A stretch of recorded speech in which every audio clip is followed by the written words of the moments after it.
Now let's take a look at the Sears Die-Hard starting grid for today's Budweiser at the Glen. The pole sitter, his first since North Wilkesboro in 1988, is Terry Labonte in the Sunoco Oldsmobile with a new track record, 121.652. Starting alongside him in row number 1 will be Mark Martin in the Folgers Coffee Ford, car number 6. Going to the second row, it's Ernie Urban in the Kodak Film Chevrolet, car number 4. And then starting in 4th position, the hometown favorite, Jeff Bodine from nearby Chemung, New York, driving the Budweiser Ford, car number 11. Outstanding performance by Wally Dallenbach, driving a Jack Roush car, number 90. He starts in the 3rd row along with Ken Schrader. Row number 4 consists of Darrell Waltrip and the points leader, Dale Earnhardt. As you look at the rest of the starting lineup for this event, you can see that the cars are on their second warm-up. Now, they came down through pit road here just a few minutes ago, and they'll be entering pit road at a control speed of 35 miles an hour. It's quite a bit slower than the rest of the racetracks, but the pits are very tight here at Watkins Glen, and so 35 will be the limit as they come down here today. As you look at the starting lineup, you can see that several very top-name drivers are among those starting in the rear of the field. Rusty Wallace had an engine problem and qualified 21st, the 3rd quick, however, of all, and Ricky Rudd will start in 22nd position. They come off of corner number 7 here at the Budweiser at the Glen, and look for a green flag that will get us underway for 90 laps of action, and the green flag is out. Here we go, and they're headed toward turn 1 and Benny Parsons. Here they come, one of the 8 abreast back in the middle of the pack, but they've all got to funnel down to one lane if they're going to make it through. Terry Labonte, the pole sitter, gets by. There is cars 2 abreast going through the corner. So far, so good as they go through turn 1. Head for turn 2. Cars still 2 abreast, as you can see. But they're sorted out pretty doggone good. Yeah, and they're coming toward you. And at a good rate of speed, Benny, as they come off of turn 4 into turn 5. We have a special laser gun that we're going to be shooting speeds of a little later here today as we're inside of Dale Jarrett's car there right now. Terry Labonte leads them into this turn. And they're awfully bunched up, Bob, as they come off of this turn. And some great telemetry from Dale's car. You saw him reach a maximum speed about 176 miles an hour. And as you indicated, Ned, he was about 100 miles an hour reduced going into corner number 5. Everybody screaming through. And now the 7th turn as they come on to the main straightaway here. And they complete lap number 1. It is Terry Labonte, followed by Mark Martin. Back in 3rd position is Jeff Bodine, followed by Ernie Urban, Schrader, Dallenbach. Then Dorsey Schrader and the 17 car of Darrell Waltrip. Terry Labonte was able to take that pole position and lead the first lap. Mark Martin is on his tail pretty good, and there comes Jeff Bodine, as you said, the hometown favorite. He and Brett Bodine grew up about 30 miles near in Chemung, New York. And as the graphic showed you, Terry Labonte had not led a lap since Talladega back in May of 1990, but he has led the first lap, and he is continuing to lead as they're down the backstretch once again. But getting a little pressure now, Bob, from Mark Martin as they head into turn 5. We understand that Dave Marcus has slowed on the racetrack. Jeff Bodine continues to run 3rd. Ernie Urban 4th, and Kenny Schrader in 5th place. Well, of course, Dave Marcus was one of those involved in the accidents that we talked about. He had a big crash yesterday afternoon in the late afternoon practice. And that car not operating for him well this afternoon, and he is well off of the pace. Now, perhaps we can get more on this situation as we go to Dr. Punch in the pits. I spoke to Marcus just moments ago, and the car is not, of course, his road course car. It does not have a road course transmission in it. And in order not to be a hazard, he was going to drop back and says, the car is vibrating, not handling. I'm not going to take a chance on losing another race car here at Watkins Glen. I got too many races coming up, so he will probably park it here in the early lap. Bob? All right. So Dave Marcus slow on the racetrack, while on the 1st and 2nd turns, we see a battle shaping up for 3rd position. Ernie Urban in car number 4 has that 3rd spot right now, but Jeff Bodine is right behind, followed closely by Ken Schrader and then Wally Dallenbach as the field begins to get strung out just a little bit once again. Pretty much single file racing at this moment as everybody is kind of playing it cool here in the opening laps of this event. 90 laps make up this race. That's a little over 218 miles. Here's Ken Schrader making move on the inside of Jeff Bodine, taking over 4th, coming into turn 5. He just drove it down in there hard, outbraked Bodine, and took the position. We're going to see most of the passing here this afternoon, or at least traditionally most of the passing has occurred where Ned is coming off the backstretch heading into turn number 5, and where Benny is as they come off of the front stretch here and go into turn number 1. We're watching right now Wally Dallenbach Jr. in car number 90, following closely Jeff Bodine. As they battle for position, Wally Dallenbach Jr. will have a ride with Jack Roush next year, a second car operated by that team. We see Dallenbach pulling out, trying to outbrake Jeff Bodine down in turn 1. He gives it a shot, can't make it, has to fall back. And the 24 car right behind Dallenbach is Dorsey Schrader, the Trans Am champion, who is driving for Team 3 and Barry Dodson this weekend. We see the guys with experience on the road courses doing well, despite the fact that they're not Winston Cup regulars, such as Dorsey Schrader. We expect a good performance by him. Here's another guy that we expected a good performance from because he's a road racer, Irv Hare. However, as you can see, there's major problems with that car as smoke is pouring from the rear end of it.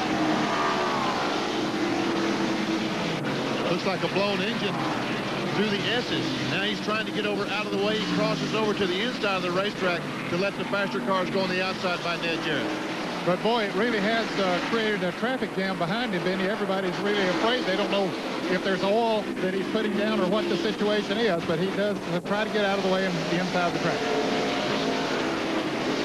Schrader's in fourth, and Jeff Bodine, then Dallenbach and Dorsey Schrader.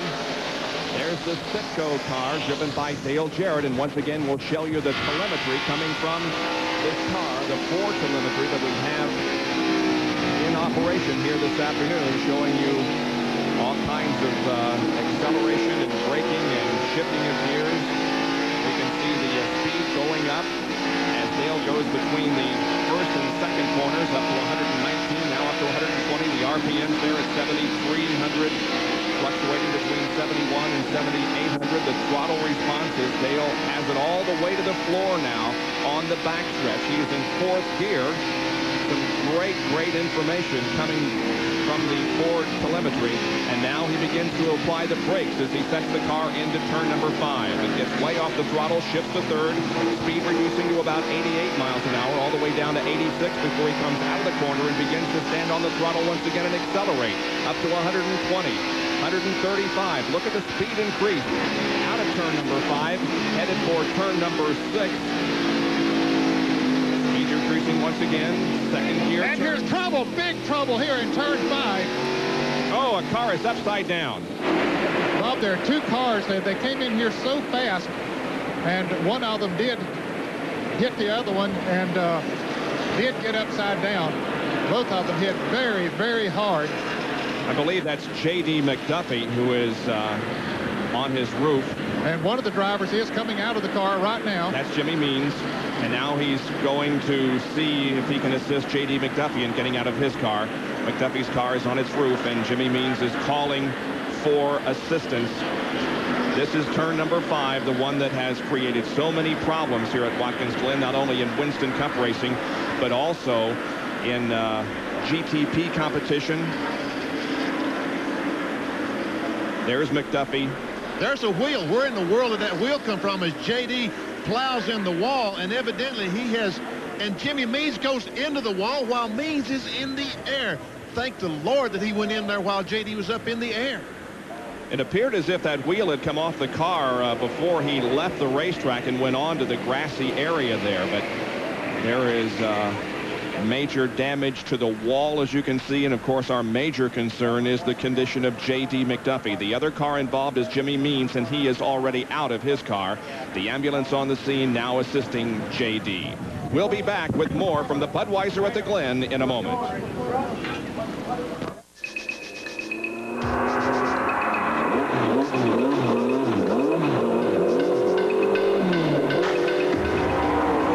Over the last 30 years, one auto company has won more major races than anyone else. Chevrolet, the heartbeat of America. You can't win without it. Brett Bodine, one tough driver, talks about Quaker Steak, one tough motor oil. At North Wilkesboro, that Carolina asphalt was hot enough to fry our King Racing Buick. Our engine was running hot, 240 degrees, and I had to keep pushing it over 8,000 RPM. Now that's when you start worrying about your oil's viscosity breaking down. But when the going got tough, the same Quaker Steak you can buy right off the shelf was tough enough to get me to the finish line first. Quaker Steak is one tough motor oil.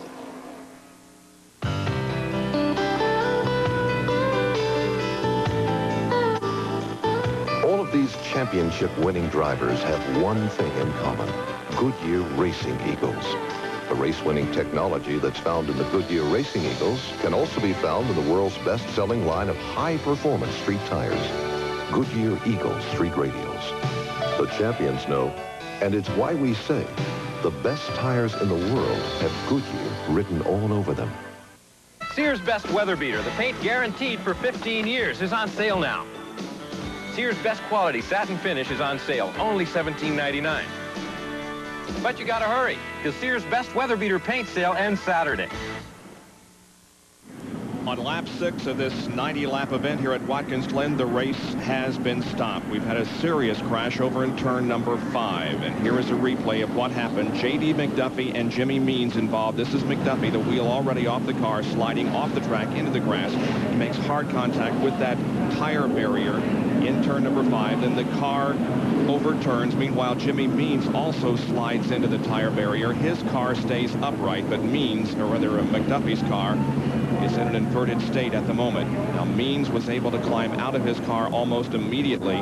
He went to check on J.D. McDuffie and signaled for the ambulance, and the ambulance, as you can see, has arrived on the scene. Here's Ned with Jimmy. Well, thank goodness Jimmy Means is out here walking around. A little bit of a skin there on the chin. Everything else okay, Jimmy?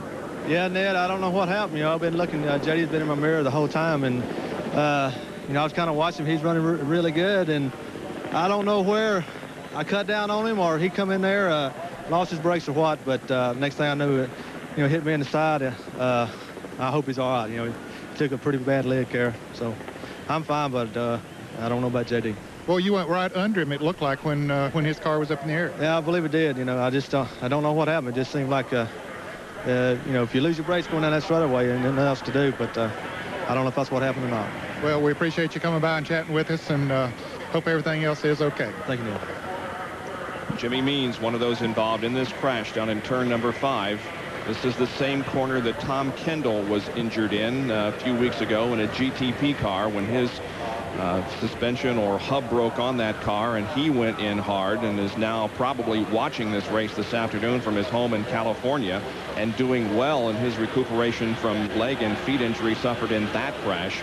And now we are looking at the scene of the crash where they continue to try to get J.D. McDuffie out of that car. Let's go to Jerry Punch. Bob, I'm standing in J.D. McDuffie's pit. As you see, most of the crew members who work on J.D.'s car week in and week out are not here. They have already left to go back to the garage area to check on J.D.'s condition. Now, they had radioed to J.D. a couple of times after the accident and had not heard back from him. That doesn't mean that J.D. is injured. Doesn't mean anything at all. As a matter of fact, you remember back at Talladega when they had the major pileup in May, the crew of Kyle Petty couldn't talk to Kyle because Kyle's radio had come unconnected, which is not uncommon with an impact on a racetrack, and they thought Kyle was more seriously injured than he was. And they were, of course, afraid. But the crew here are unable to talk to JD, so they have left the pit area, headed back to the garage area to try to get more information. And we'll update you when we hear more from down here. You just never know about the severity of these crashes. As you indicated, Jerry, some that look very bad turn out to be not all that bad as far as injuries are concerned. And on the other hand, some that don't look too bad can result in serious injuries. All we can do right now is just pray that JD is okay and he can be gotten out of that car quickly into the ambulance and treated at a local hospital. In the meantime, with the race stopped here at Watkins Glen, we'll take this break. I must be the greatest. I took up the world. I took up the world. Free at last. Free at last. Big America. Tranquility Base here. The Eagle has landed. As long as they keep making history, we'll keep writing their biographies. Peter Graves hosts the landmark television series, Biography, the stories of extraordinary lives. Tuesday, only on A&E. It began as a literary classic for children of all ages. Then it inspired millions as an Academy Award-winning film. Now, the beauty and splendor of the Black Stallion comes to television. Mickey Rooney returns as the wise and skillful trainer in an all-new original series. The Adventures of the Black Stallion at 7:30, 6:30 Central.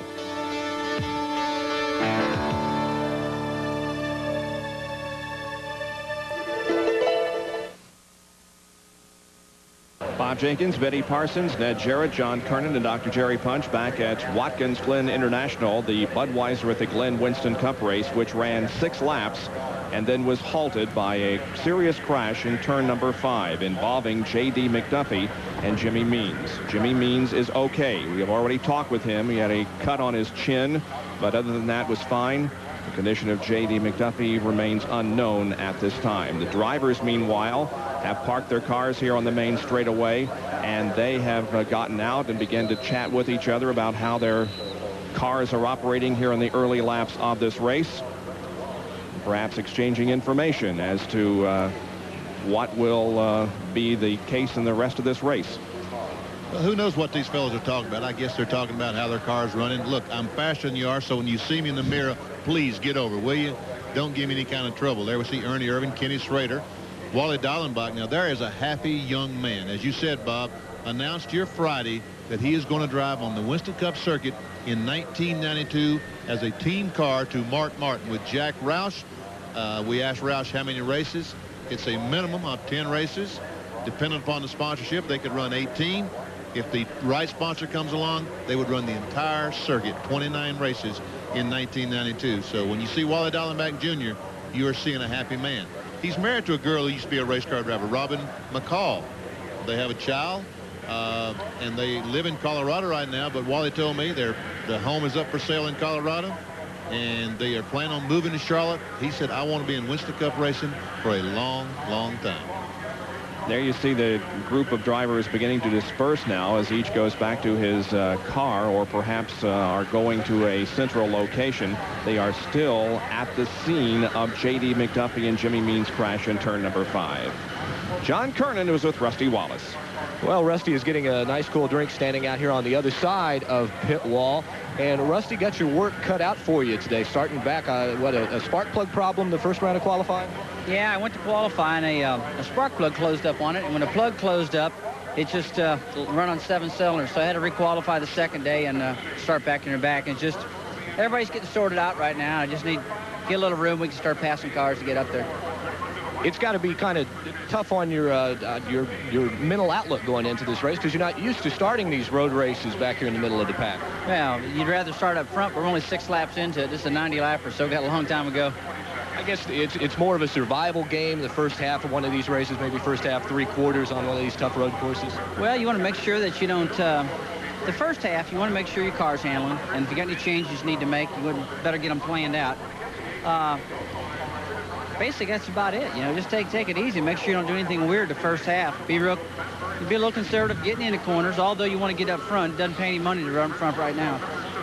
That's Rusty Wallace. We've got Sterling Marlin, who's also climbed out of his car, and we will try and get back to Sterling in a minute. Let's go down pit road to Jerry Punch. Well, at the head of the field, gentlemen, a lot of the drivers have climbed out and are standing around. The guy who led the first lap and sat on the pole here, Terry Labonte. And Terry, first of all, congratulations on a great effort in the pole. And you were anxious to get out there and lead that first lap. Well, I don't know why. You know, it's a long race, but got a good start on the start, and the car's running good. So I noticed Ernie was coming up pretty fast back there. So it ought to be a good show when we go back to racing. Here's a man who dominated a Busch race here a month or so ago. And over here to my left, we'll talk to Ernie Irvin, who's sitting in 3rd spot in the Kodak Chevrolet. And Ernie, looks like Terry got a little jump on you guys. Yeah, I think he had a rocket ship underneath him when he took off. He wanted to make sure he made it to the first turn first, and he did that. The radials feel pretty good to you? They really do. It's amazing how good they feel. I think it's taken us all a little while to get used to them, because they're a tire you can't really get broke loose and then gather it back up. So we just can't throw the car around as much. But, you know, now I can feel myself getting a little loose, and it doesn't seem to bother us. So we'll come back next year and not have any trouble. Let me just quickly say hello to 2 guys that Jack Roush has made very happy. Of course, the young man who had a tremendous year last year, Mark Martin, was running second. Mark, think you can handle Terry? Well, I don't know. I wish that was the only guy I had to worry about. We're awful strong. The Folgers Thunderbird is great. we're ready for them, but there's going to be a half a dozen that are really hard to beat here today.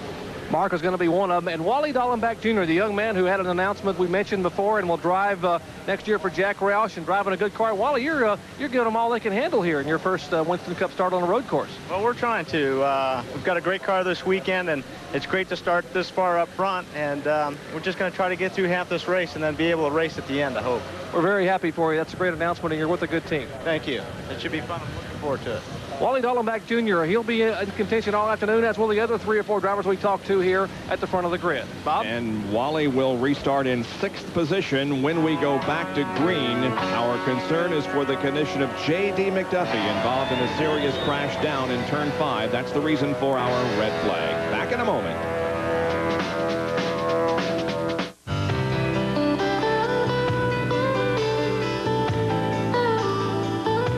These championship-winning drivers have one thing in common: Goodyear Racing Eagles. The race-winning technology that's found in the Goodyear Racing Eagles can also be found in the world's best-selling line of high-performance street tires, Goodyear Eagles Street Radials. The champions know, and it's why we say the best tires in the world have Goodyear written all over them.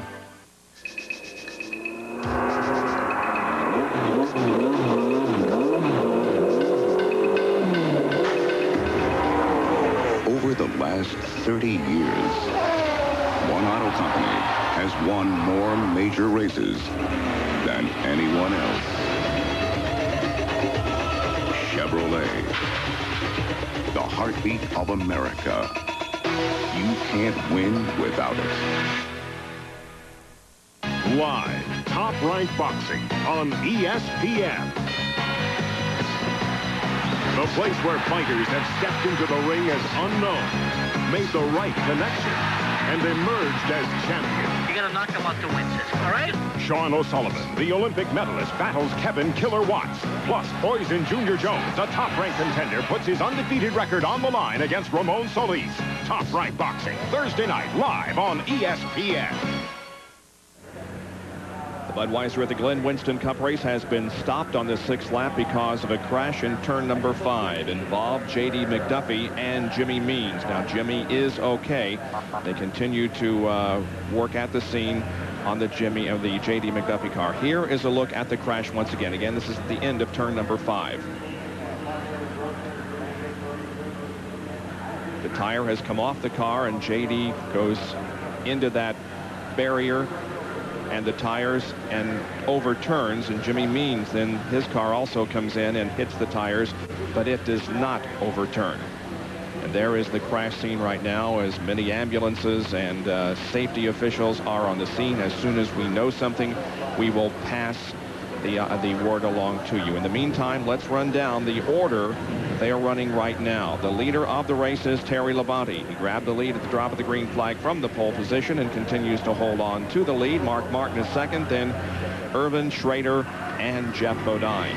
Running 6 through 10, there's Wally Dallenbach and Dorsey Schrader, Lake Speed, Darrell Waltrip, and Dale Earnhardt. Alan Kulwicki is running 11th, then Brett Bodine. Bill Elliott has made a significant move in the first few laps of this race. Dale Jarrett and Morgan Shepherd are running 14th and 15th.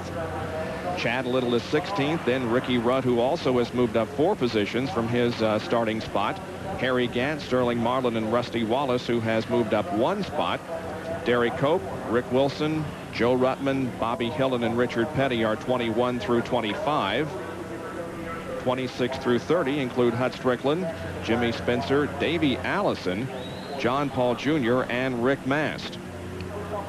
Bobby Hamilton, Michael Waltrip, Kim Campbell making his first Winston Cup start.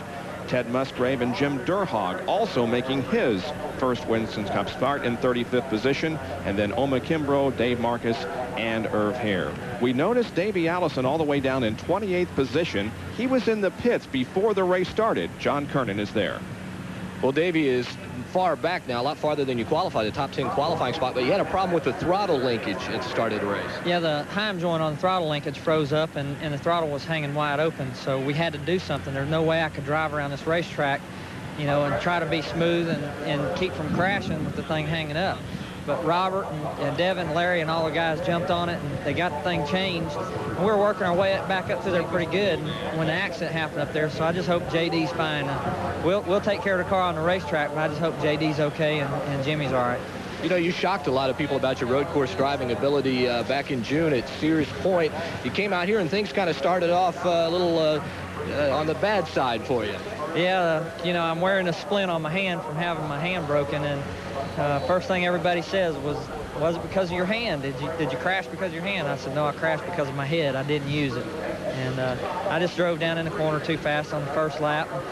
I either hooked the curb or hit something that I shouldn't have hit, and lost the car and spun out and hit the wall. So they jumped on the car and fixed it. Nobody got depressed. They all jumped on there and worked hard, and you know, things running good. So I gotta say, they're doing a great job for me. And, you know, it makes the driver feel good too when he makes a mistake like that and the crew doesn't get on his case. They come in and jump on the car with enthusiasm, and I think that's why this thing runs so good. Well, Bob, I think Davey will be one of the drivers you'll hear from as the afternoon wears on. He was in turn 6 when the green flag fell, and he's already passed a number of cars and slowly working his way toward the front. Davey Allison driving with a broken finger as the field waits here on the main straightaway for a restart of this Budweiser at the Glen. Again, a crash has brought the race to a halt. Last year's Budweiser at the Glen saw a continuation of the Wallace-Rudd domination of road course racing.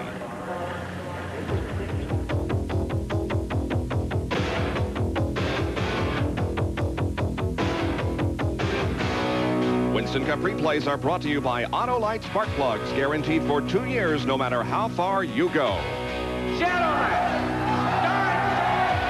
A near-capacity crowd at Watkins Glen as Dale Earnhardt was the surprise pole sitter last year, his first road course pole since Riverside 1979. Terry Labonte started alongside in row 1. The defending champion, Rusty Wallace, moved from his 4th starting position to take the lead on the 9th lap. Rusty used all the track and then some as he began to move away from the rest of the field. While battling for the lead on lap 45, Wallace and Earnhardt tangled, sending Dale sideways. But he was able to continue and wound up in 7th. Wallace just 1 lap later retired with engine failure and finished 34th. Mark Martin in a backup car after crashing earlier in the weekend experienced 3 flat tires in the last 19 laps. He came back to finish in 5th position, and he maintained his Winston Cup points lead. The 1988 winner here at the Glen, Ricky Rudd, took his first checkered flag of the year and the first for car owner Rick Hendrick. In a great battle for 2nd, Jeff Bodine edged his brother Brett. Rudd's victory gave him 5 career road course wins. Wow, I feel good. Schrader, and 5th spot will belong to the number 11 car of Jeff Bodine. Right now, they're going to have to sit and let the cars run for a little bit. You mentioned this red flag has been for 1 hour and 50 minutes. The engines have cooled down. The oil, the water has to be heated back up before these cars come back around and take the green flag and start accelerating. So that's why they're sitting there now, is to get all the lubricants good and warm, because that is essential in a racing engine. And we're watching Lake Speed as he gets set to go in his Schwab Arctic Pontiac, one of our in-car cameras. Other in-car cameras are being carried by Dale Jarrett and Dorsey Schrader. There's Jeff Bodine as he gets ready to restart this race. As we mentioned, Jeff and Brett grew up just a few miles down the road from Watkins Glen in Chemung, New York. Jerry Punch now with Chip Williams from NASCAR. Well, with further information on the status of J.D. McDuffie, here is Chip Williams, the Director of Public Relations for NASCAR. And Chip, what's the information? Jerry and Bill, I regret to inform you that J.D. McDuffie has passed away. He was 53 years old. Of course, our hearts right now was with wife Imogene and his children, Jeff and Linda, and it's really a pretty sad day right now. A terrible tragedy here at Watkins Glen. And, of course, Chip, in the interest of safety, whenever there is a tragedy like that, you're always trying to find out possibly the cause of death to try to prevent this from happening in the future. Is there any information now as to what may have happened? Well, right now, we don't know about the cause of death because of the autopsy is scheduled for in the morning. as far as what happened to the race car, it looks like a possibility of a wheel breaking loose. We're going to look into that. We're going to look at the race car and see what we can find out from there. Of course, we're not going to be able to do that until after the race. A terrible tragedy here at Watkins Glen. And Chip Williams, thanks for coming out from NASCAR Control and giving us information. That was not what we wanted to hear, but unfortunately, that occurs in the sport of motorsports. Bob? It is always difficult to report the death of any race driver. They know the dangers and the hazards, and they choose to race because they love it so very much. J.D. McDuffie was in his 653rd Winston Cup race. He had never won a Winston Cup event. But just last night, ironically enough, at Owego, New York, at Shangri-La Speedway, J.D. McDuffie was involved in a celebrity race. And J.D. McDuffie, driving the 07 car, believe it or not, took the checkered flag first and won that race just down the road from Watkins Glen International, where his career ended today. J.D. got out of the car with his son Jeff watching and received the applause and the congratulations of all of those in the grandstand. J.D. McDuffie leaves his wife Jean and 2 children, Jeff and Linda. And our sincere condolences to all of the McDuffie family from all of us here at ESPN.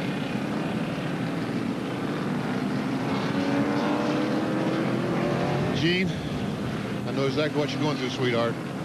And you fans out there, you wonder how these guys can get in these cars and go back out and restart this race. Hey, it's their job. It's what they do. There's 100,000 people here this afternoon to watch them do that job. There's not a one of these drivers that wants to be in that race car right now. They want to be in the garage area, hugging their wife, their girlfriend, their mom, their crew members, whoever. I don't want to be here now. I want to be over there looking at Ned and looking at Bob and just not saying anything. But we've got a job to do, and that's to report to you who wins, who loses, and what happens during the day. Gene, we all love you, and we're sorry.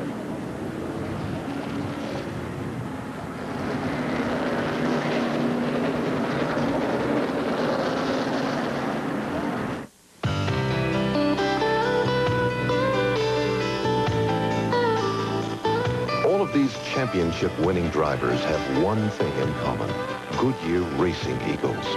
The race-winning technology that's found in the Goodyear Racing Eagles can also be found in the world's best-selling line of high-performance street tires, Goodyear Eagle Street Radials.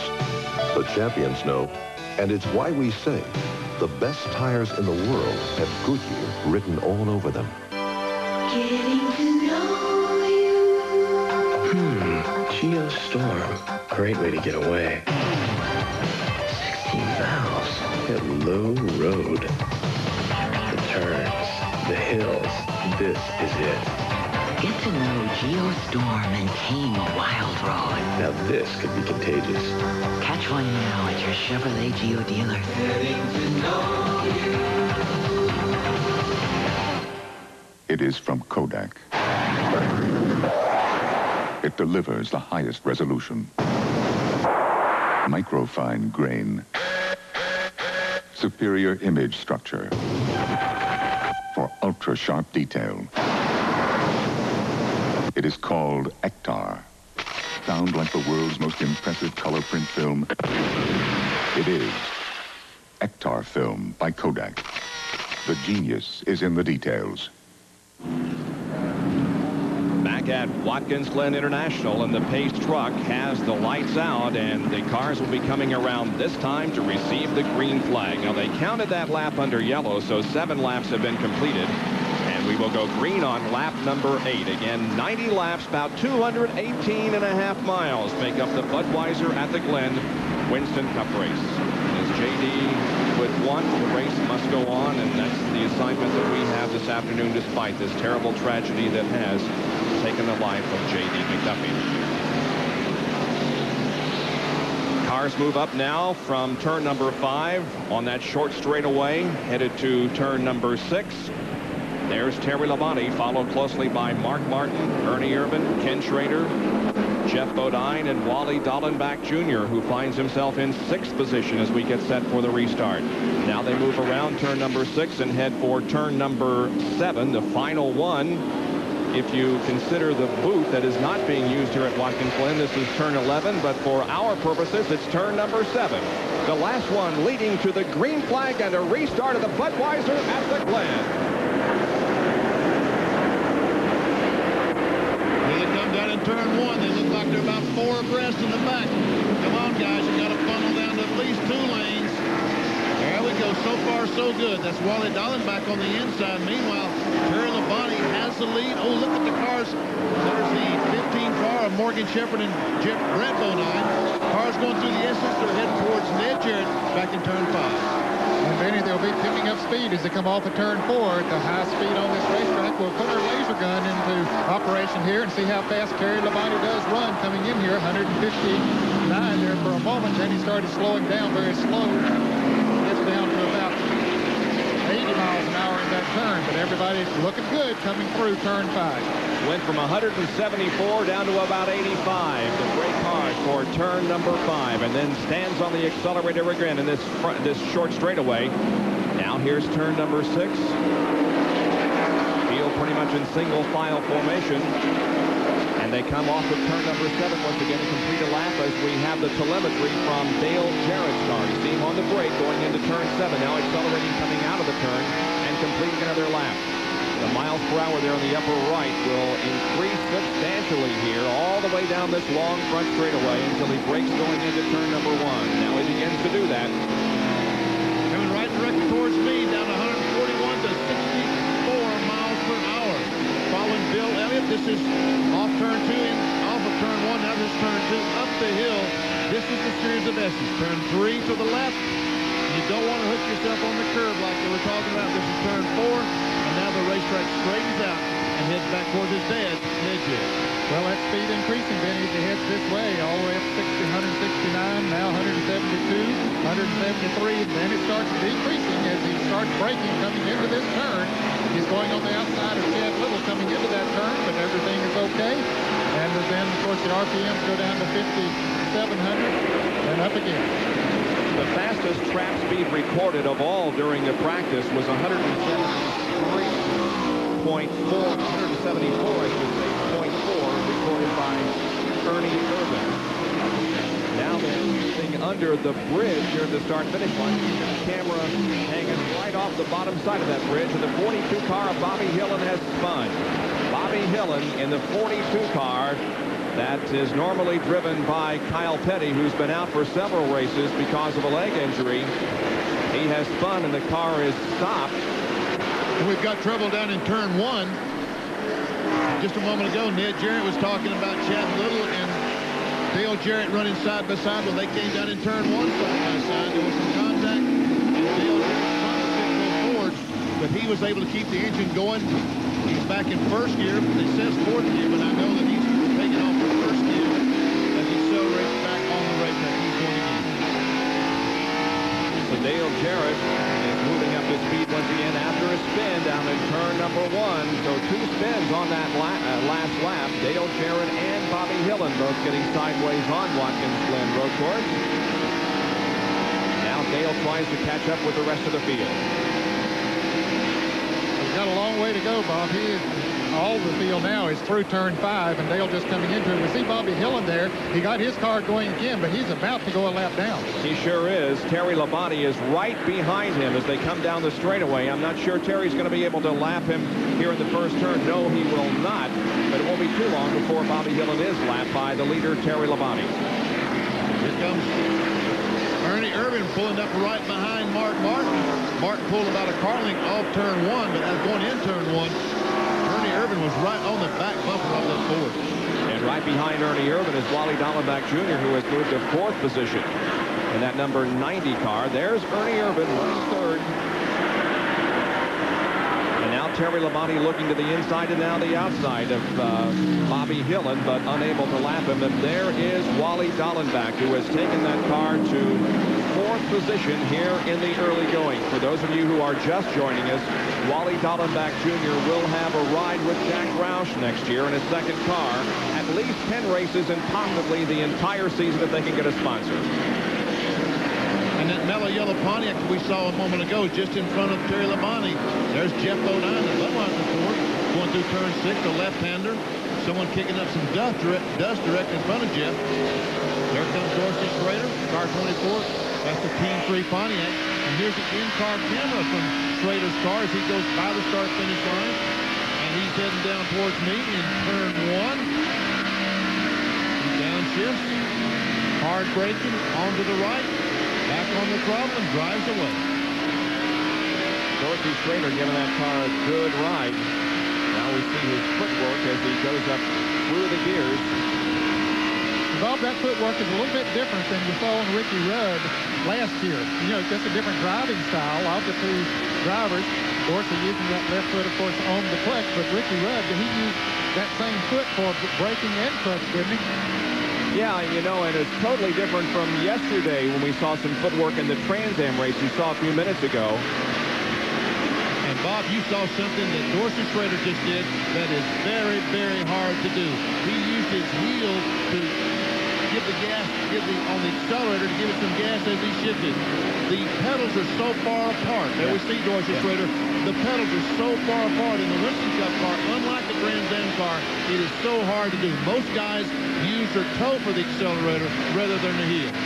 That's the old heel and toe method that they teach so hard in driver's school, but it's so very difficult to do, especially in these Winston Cup cars. Now here's Dale Jarrett's footwork. It's a little dark down there in the Citgo 4, but you can see him climb on the brakes with the right foot. Yeah, you see his toe go over and hit the throttle? Yep. Exactly what I'm talking about. Most guys use that toe.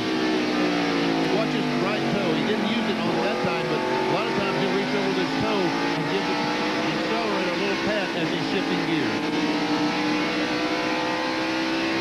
Down to second gear, now up to third as the speeds level off. Yeah. A little bit later, we'll get to look at Dorsey Schrader again. We'll see him do that with his heel instead of his toe. Dale Jarrett falling back on the field after a spin down in turn number 1. He's back to 32nd position, so he's got a lot of racetrack to make up.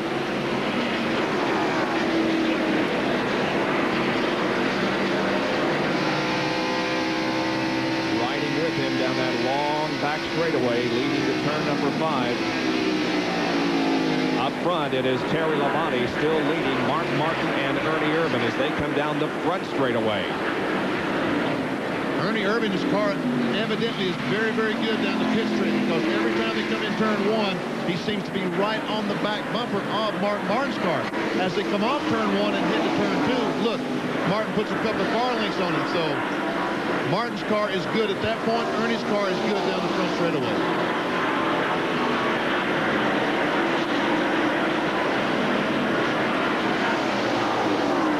Let's put the laser speed gun on Terry Labonte again. 175 miles an hour. Boy, that is really fast, Bob, behind that backstretch coming into turn 5. Boy, it sure is. As we said, the fastest trap speed that had been recorded in the earlier part of the weekend was just under 175, but Terry apparently has just eclipsed that because our laser gun got him at 175. First, I'm sorry, Ned, go ahead. No, it was me. Go ahead, Benny. One thing, the reason the cars are running faster today because it is cool. I don't know what the temperature is, but it feels like it's in the 60s down here in turn 1, which helps these cars run down the straightaway. And also, Bob, when they're out there practicing or qualifying, they're out there by themselves. But now they're running in a draft, and at 175 miles an hour, that draft really means a lot, which will pick the speeds up some. Terry Labonte leads the Budweiser at the Glen as Mark Martin gets the car a little bit sideways coming off corner number 1. Ernie Irvin right behind in third position. We're glad you could join us for this Winston Cup race, and we'll be right back.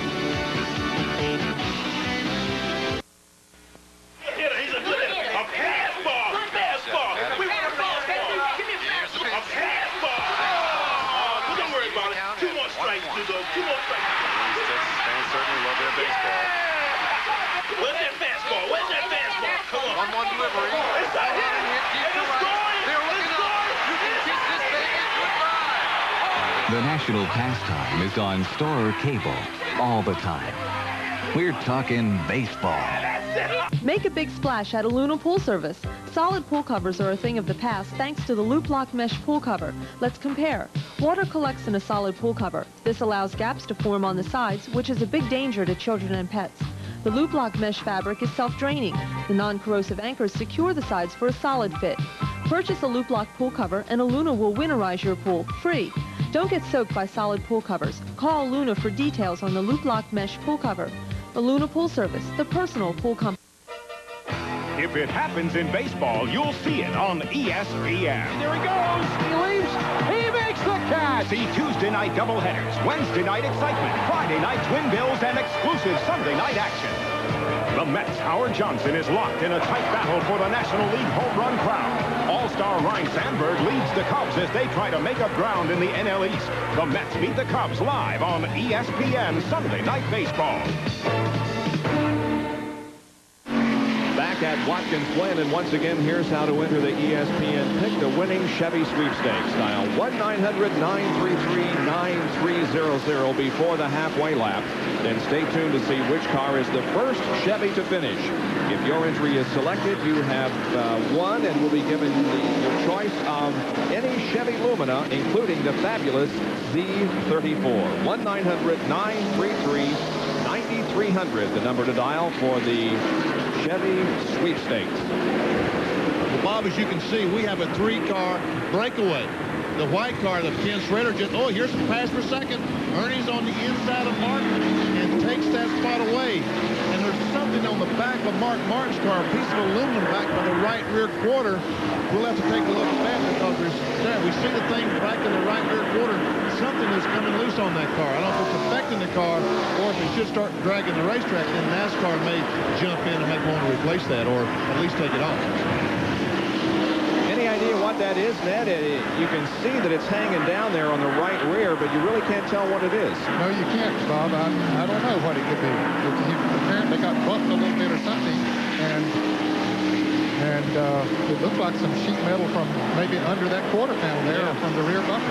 Well, in any case, Mark Martin has lost second position, now back to third, with Ernie Irvan in second and Labonte leading. Now let's go back and check on how everybody else is doing.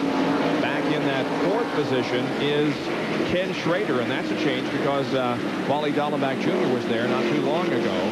So there's Schrader in fourth. Fifth position belongs to Jeff Bodine, the Budweiser Ford number 11. There's Jeff. So there are your top 5 here with 17 laps completed. And there comes Dallenbach off turn 7. There's Bobby Hillen in the mellow yellow Pontiac. Right behind him, he is a lap down after he spun out. And here's Alan Kowicki with his hand out the window, slowing down. This is up in turn 6. So he'll be coming in the pits in just a moment. And he was running in 9th position. Alan Kowicki's bad luck continues here at the Budweiser at the Glen. His car is very slow on the racetrack, and he will be entering pit road.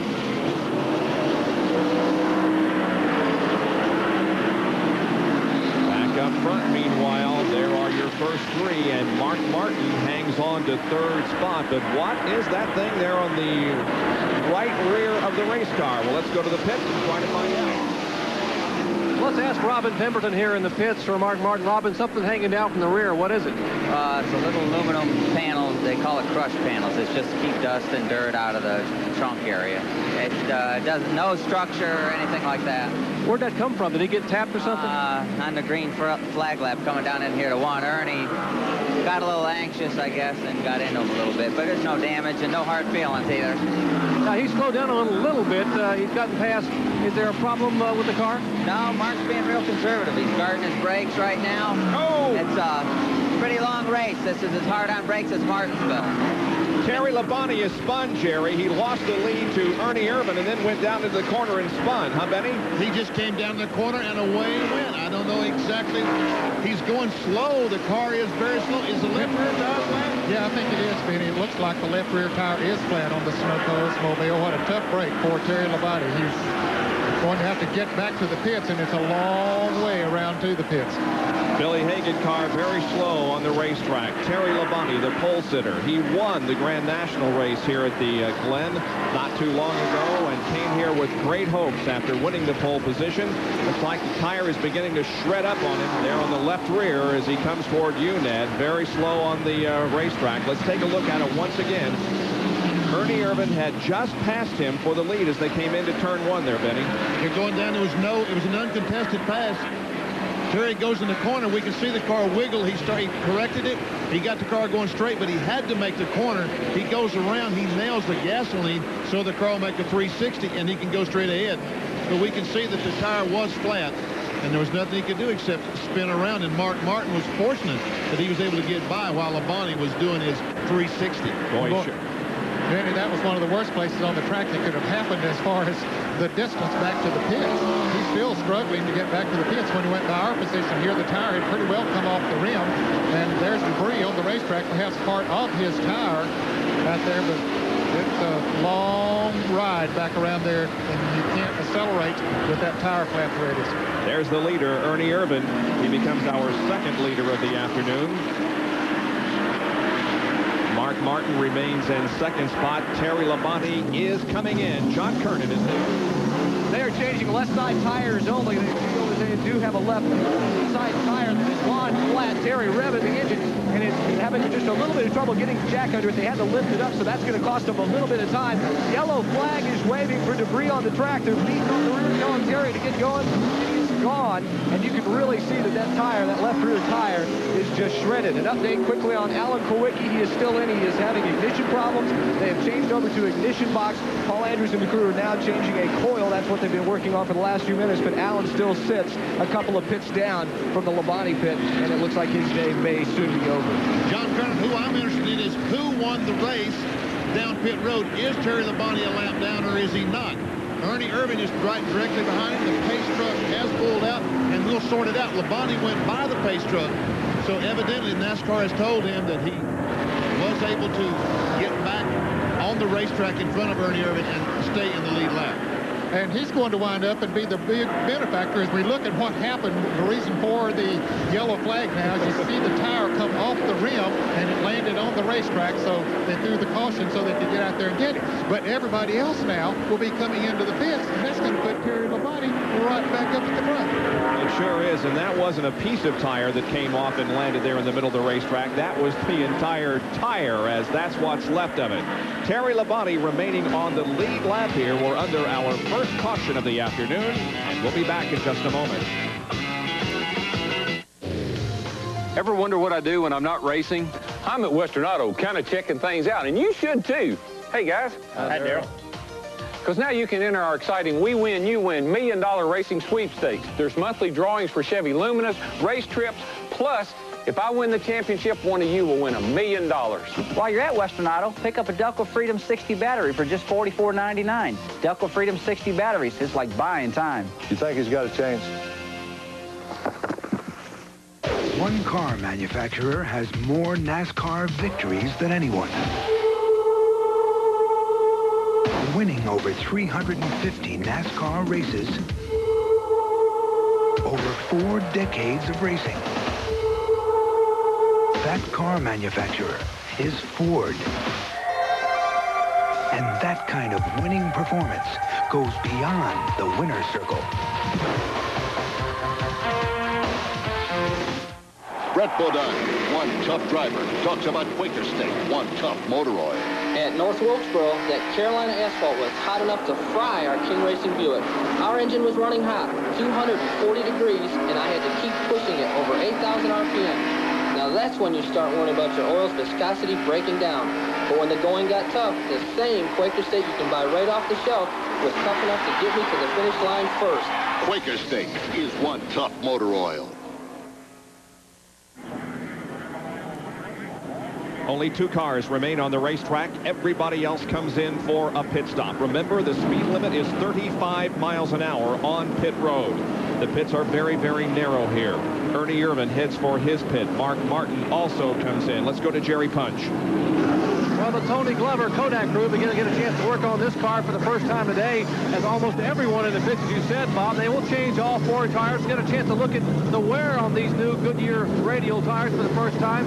The entire field on pit road as Ernie Irvin's crew working down the left side, but everyone up and down pit road, as far as you can see, changing 4 tires. Now, Irvin's crew already having replaced the left side or outside tires, now replacing right side tires. Jeff Bodine is away. Ernie Irvin trying to get out and just barely missing. Did a good job to miss the pole seat. The 11 is out. Of course, William Holger in the the pits were not firing because they had to beat on that rear panel a little bit. He got hung up because some extra work being done on that loose sheet metal on the back of the car. Yeah, Mark Martin got hung up just a little bit as he came out, had to dodge a tire, and then had to stop as somebody else came down. And there you can see how they are going to stack up as they come back to the green flag in just a few moments. So our first caution period of the afternoon is upon us here at Watkins Glen. Although there's a minimum weight for Winston Cup cars, they are built to weigh less than the minimum. Dr. Jerry Punch has this week's track fact.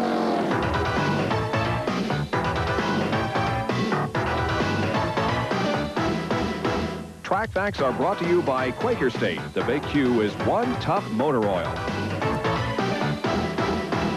When the Winston Cup crews construct a race car, they like to build it as light as possible and yet maintain the structural integrity of the vehicle. You may ask, well, why? The car has to weigh 3,500 pounds anyway. But if you can build a car at, say, 3,200 pounds, then you have 300 pounds of ballast or added weight that you can put wherever you so desire. That weight ordinarily should go as far to the left of the car and as close to the ground as possible to improve handling of the car. Well, what the crews will do is this left frame rail here is open, so you can slide blocks of lead or tungsten neatly inside the frame rail, cover it up with a small plate here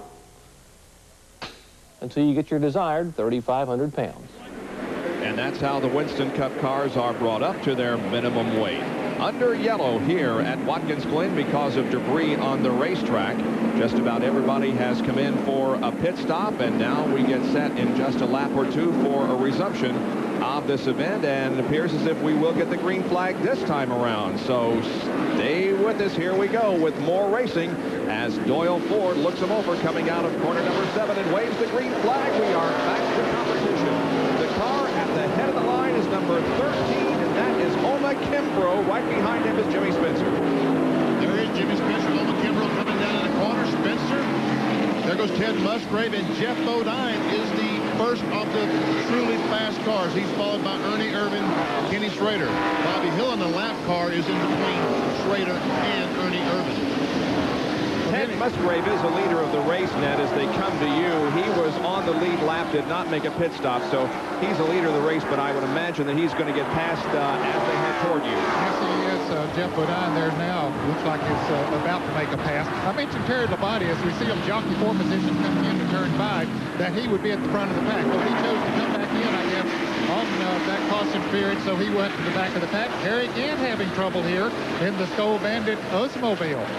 The hood is up on the Skull Bandit Oldsmobile, and look at the tight racing as they come down here out of turn number 5 and head for 6. 2 abreast racing. Ken Schrader making a move to the inside, while Jeff Bodine in car number 11 now leads the race, but Ernie Irvin is right behind him and looking for the lead as they head down the straightaway once again.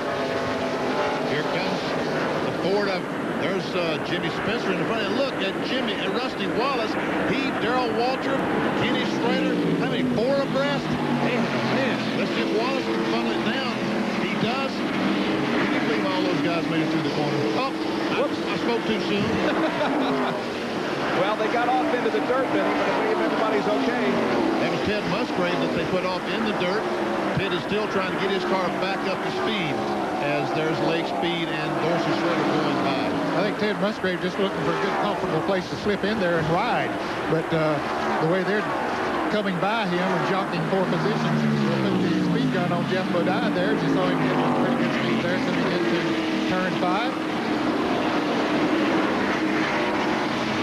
Bodine is the leader of the race now, and Ernie Irvin is running in second position. Dr. Punch, what's the situation with Harry Gant? Bob, it's not good. They're going to push Gant's Skull Oldsmobile back to the garage area. Apparently a steering problem. I think either possibly the steering box may have locked up on the car. He's having a tough time even turning the car at all. You don't want to have a steering box problem here at Watkins Glen, so he will lose a lot of time and some valuable points. He's currently 9th overall. He's headed back to the garage. So the winner at Talladega is headed back to the garage area. He was 6th at the Glen here last year, and rather in his best finish was 18th in 1987. There's a race for 3rd. Wally Dallenbach in the white 90. Rusty Wallace in the black and gold number 2 car. This is the race for 3rd, and Rusty Wallace started 21st in today's event, up to 4th place already. Well, he was the big benefactor in that pit stop. It looks like, Benny, he came from, as you say, way back in the pack and up here among the lead pack. So Rusty Wallace, always a contender on road courses, is already in 4th position. Ernie Irvin moves to the outside of Jeff Bodine coming into turn number 5, but makes no bid for the lead. And so Jeff holds on to the advantage as the hometown crowd loves it for their Jeff Bodine, who's leading. Back after this. It's one of the most technologically advanced, most rigorously tested fluids on Earth, relentlessly measured for maximum protection against the friction, the wear and tear, the heat and stress of today's engines. It is today's Quaker State. In Europe, in Japan, in America, Quaker State quality has passed the most demanding tests automakers can throw at it. At Quaker State, we don't just say we're tough, we're tested tough. The big Q is one tough motor oil.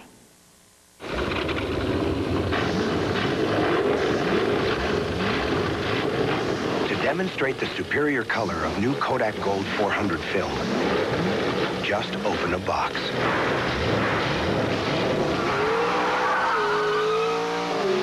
It has the richest, most vivid color available in a high-speed film. New Kodak Gold 400. Fast film. True colors. Pronto Auto Parts.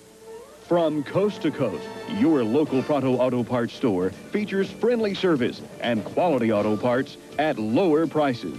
For nationwide auto parts protection, ask the pro at Pronto. Your Pronto Parts professional offers nationwide warranty coverage on thousands of parts for your car or truck. Pronto stores have the parts, the knowledgeable people, and the prices you will like. Take advantage of the Pronto Protection Plus nationwide warranty. When you need to know about auto parts, ask the pro at Pronto.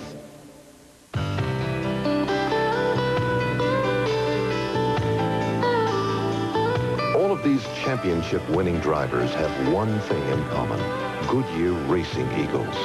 The race-winning technology that's found in the Goodyear Racing Eagles can also be found in the world's best-selling line of high-performance street tires, Goodyear Eagle Street Radials. The champions know, and it's why we say the best tires in the world have Goodyear written all over them.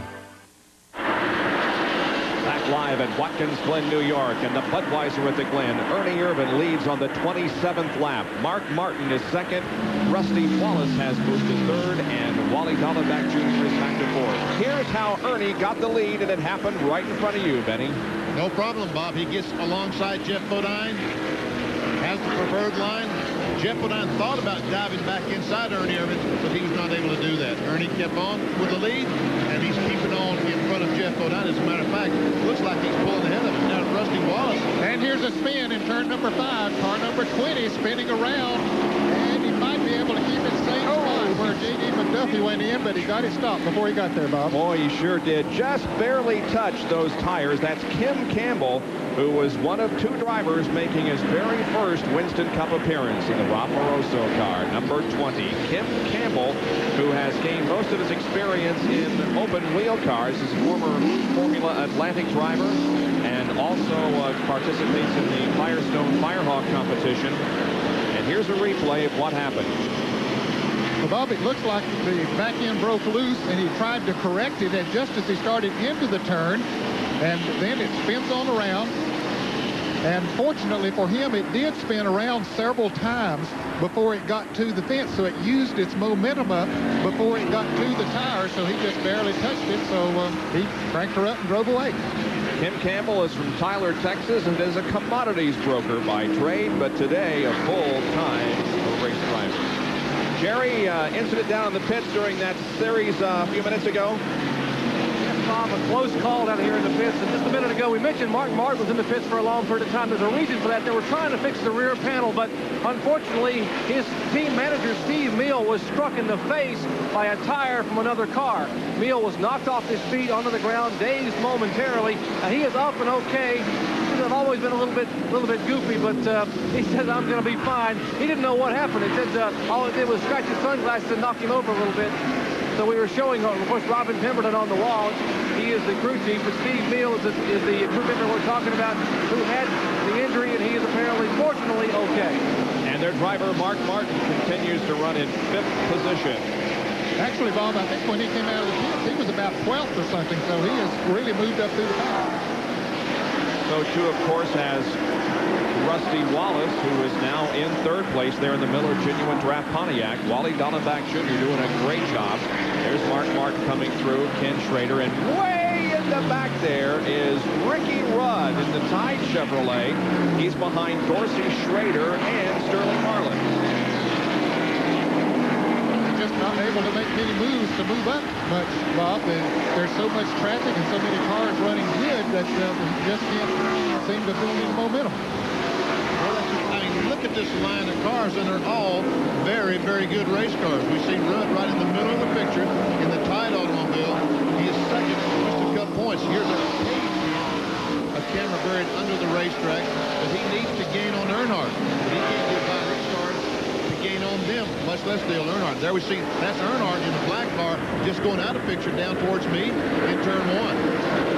And in case, oh, here's a pass as Mark Martin will take over fourth position from Wally Dallenbach Jr. in car number 90. So Mark Martin has moved to fourth now. Those are the Roush cars running together on the racetrack. And you're right, Bob. It says 90 on the side of it. And Junie Donlevy, Kenny Bell, all that crew is crewing the car. But the car belongs to Roush Racing. The engine comes from Jack Roush. And as a matter of fact, the sponsor says Roush Racing.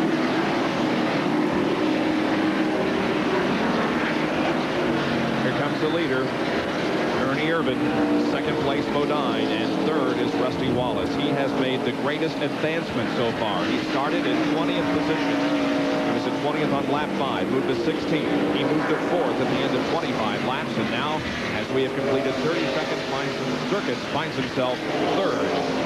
Tim Campbell is just ahead of the leader, Ernie Irvan, but again, Campbell spun down in turn number 5 a few minutes ago. We hope you're enjoying today's live coverage of the Budweiser at the Glen. Winston Cup race being led by Ernie Irvan. Back after this. Ford truck. The best never ends. You can't trick truck buyers. To sell the most trucks, you build better trucks. Improve their handling. Engineer the most convenient 4x4 system. When the competition thinks it's catching up, you jump ahead again. It's hard work staying number 1, but it's better than being stuck in number 2. More people are driving the best-built, best-selling American trucks than ever before. This minivan goes shopping, gets the kids to school, carries camping gear. When I need brakes, I can't wait for my dealer to fix them. Then come to Midas. Hey, this is a minivan. Hey, this is Midas. Cars, trucks, vans, and minivans. We're the brake experts. We do the job right with a written estimate up front, Midas-trained experts, and a great guarantee. What about price? You get a good price and a lot of value. But brakes done right, nobody beats Midas. Nobody. ESPN Speed World today at Watkins Glen International in New York for the Budweiser at the Glen Winston Cup race. Stop number 18 on the 1999-91 Winston Cup circuit. The leader is Ernie Irvan. He just passed Tim Campbell. And in second position is Jeff Bodine.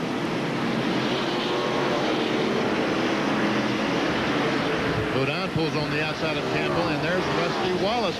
You know, he moved up so fast. I wonder if on that pit stop he might have just changed a couple of tires instead of 4 tires. If that's the case, he might be needing some tires before the other cars. That's a good point, Benny. He seems to be getting through turn 5 okay, but boy, the tires can make a great difference. Rusty Wallace, a 2-time winner here at Watkins Glen in 1987 and in 1989. Back and forth is Mark Martin. 5th position. Now the battle is between Wally Dallenbach Jr. and Ken Schrader in car number 25. Kenny Schrader also crashed up in turn 5 during practice this week. We can see how smooth the left side of the car is, how pretty it looks. The right side, as Richard Broom, the crew chief, said, looks like a bag of walnuts.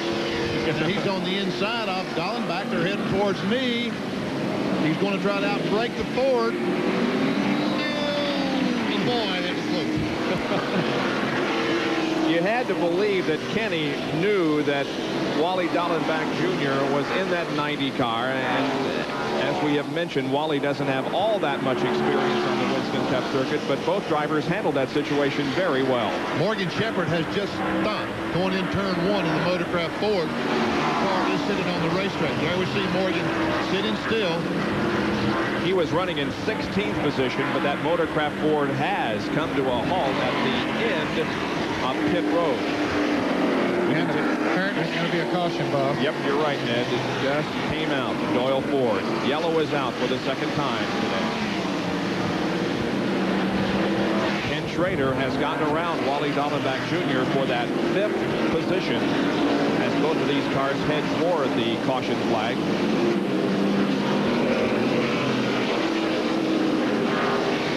Entering turn number 7, they see it now, and here's how the pass occurred.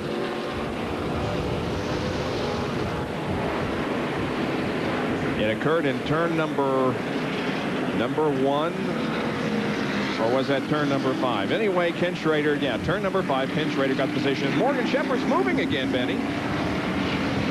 I think the car is just letting the car roll down to a push truck or something.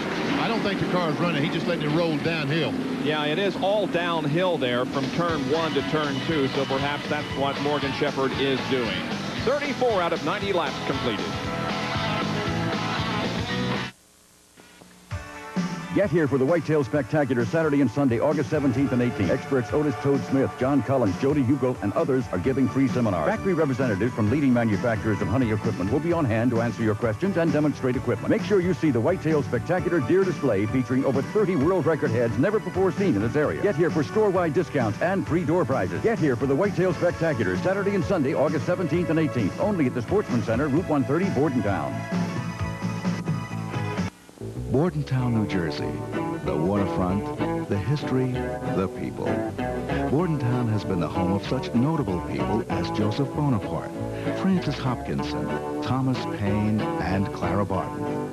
Bordentown today is a friendly place to visit, a great place to shop, a nice place to live. Bordentown, New Jersey. Brought to you by Ross Factory Service, a good neighbor for more than 20 years. Top-of-the-line parts, expert advice. That's your Big A Auto Parts store. Big A, the sign that keeps your car running right. The pace truck has the field under tow. Ernie Irvin is the leader of this race, and Jeff Bodine is running in second position as we are under caution. Now, tonight at 8 o'clock here on ESPN, it's Rhino against Hojo. The Mets and the Cubs live at 8 o'clock tonight, Sunday Night Baseball here on ESPN. Well, will we see some pit stops? Yes, we will. Irvin comes in. But Schrader, is that Schrader that stayed on the racetrack? Schrader and Earnhardt stayed out. Yeah. He might be the only car that stays out. Every other car is following the leader, Ernie Irvin. Schrader and Earnhardt stay out. So does Chad Little. But everybody else comes in for a pit stop. Well, Schrader hasn't led this race, and those 5 bonus points could mean a great deal to him. And Earnhardt figures he probably pass Schrader and maybe pick himself up 5 bonus points. Let's go to the pits. Suarez crew now going to work once again. They had already changed 4 tires last time, but they will come back in. Guys, it's primarily a gas mileage game here. Remember, Kenny Schrader gets wonderful gas mileage. He's the guy that was able to really put it to him at Pocono with the gas mileage. He's not been involved in an accident. Meanwhile, the Miller crew finishing their service, 4 tires, and almost everyone else in. Richard Broom up in the Kenny Schrader pit, standing by with our John Kernan. John? Richard's climbing down from the toolbox. You opted not to come in that time. Is it because you get such good fuel mileage? Well, we're getting good fuel mileage, but pardon me a minute. Well, Kenny obviously talking to him on the radio. Now, we had heard or were talking with Richard earlier that the plan was for Kenny to pit if the leader pitted, but Richard said they really did not want to pit at this time. As Jerry mentioned, they do get excellent fuel mileage, and Richard is busy talking with Kenny Schrader, his driver, and we'll throw it back up to you, Bob. Well, track position is very critical in this race, no question about it. In 5 previous races, we've averaged 17 cars on the lead lap at the finish, so you do have to fight for every every inch of track position, and that's perhaps in the mind of Ken Schrader and Richard Broom and the others. Back in a moment. One manufacturer has more NASCAR victories than anyone. More NHRA Pro Stock victories than anyone. More consecutive IMSA GTO victories at Daytona than anyone. And more off-road victories in the last 5 years than anyone. That manufacturer is Ford. No wonder nobody enjoys the weekend like Ford.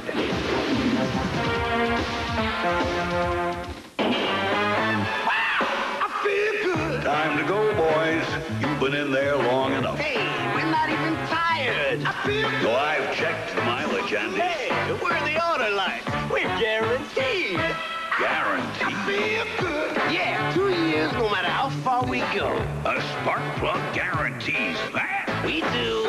Yeah, we're the auto light. So go pull the plug on somebody else.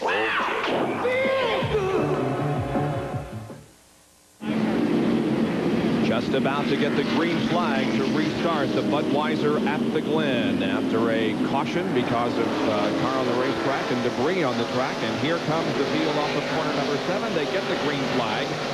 Dale Earnhardt drops to the inside of Ken Schrader, and look at Ricky Rudd way down on the low side of the track as they head for turn 1. He's on the inside trying to get position on Brett Bodine. Can't make it. Meanwhile, Brett Bodine and Chad Little go through the corner side by side, puts Little over on the bricks, and Dale Earnhardt has taken the lead away from Kenny Schrader. Rudd was trying desperately to get by the Brett Bodine car, couldn't make it. Well, then we projected that Dale Earnhardt stayed out there for that reason, figuring he might be able to move around Kenny Schrader and pick up 5 Winston Cup bonus points. And, of course, if he gets back to the start finish line in front, he'll be able to do that. He comes into turn 5 in front. Ricky Rudd does move into 4th place. Davey Allison down on the inside. Once again, we're seeing the telemetry from Dale Jarrett's car as he moves through turn number 5 in 3rd gear. Feathers the throttle down to 89 miles an hour at 4,500 RPM. And now here is our General Motors telemetry inside Dorsey Schrader's car. The same kind of information. You see what gear he's in there on the right. Upper right is the RPM, miles per hour on the upper left. Now let's go back to Dale Jarrett's telemetry.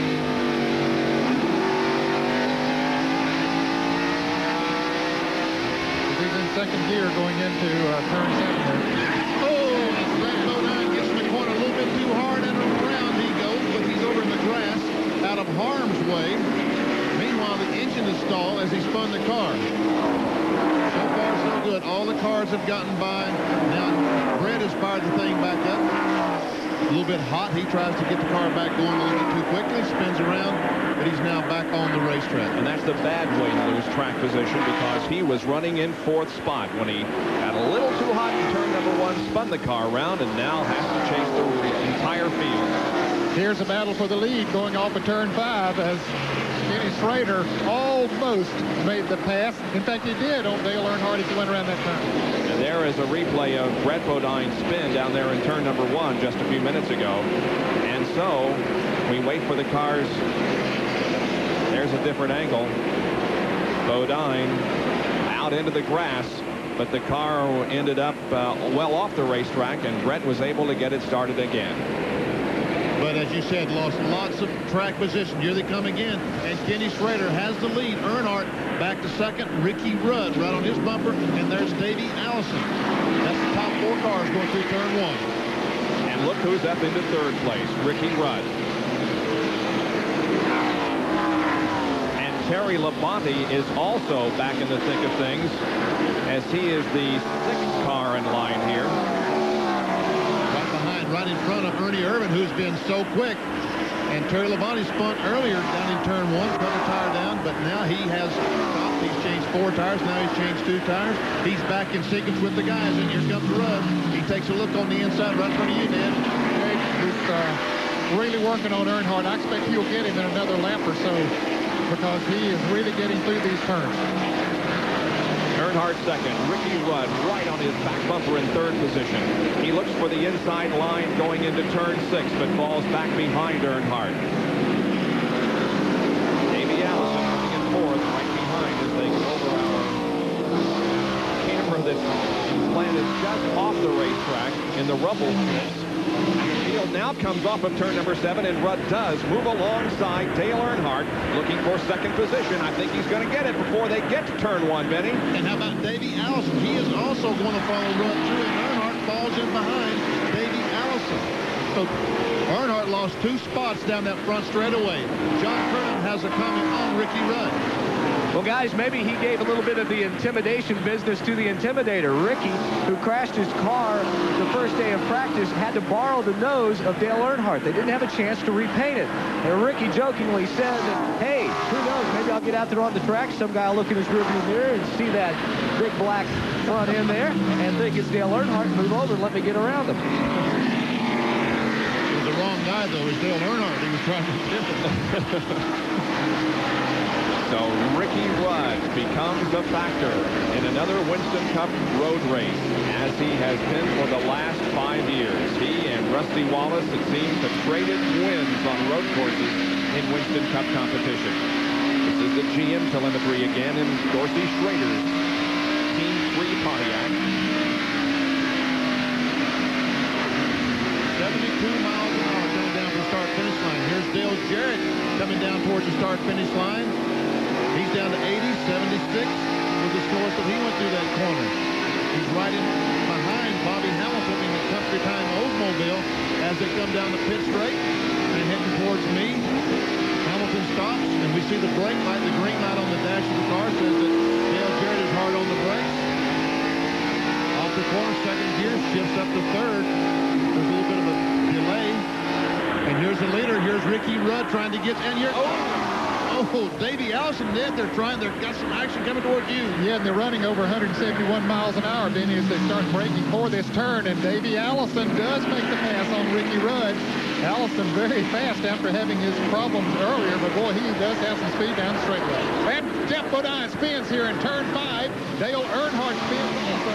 A lot of cars coming down with Earnhardt down on the inside. Most of them will get by, but Bodine has left. Earnhardt still trying to get his car going, and now he finally does, but he will lose a lot of position, both he and Jeff Bodine.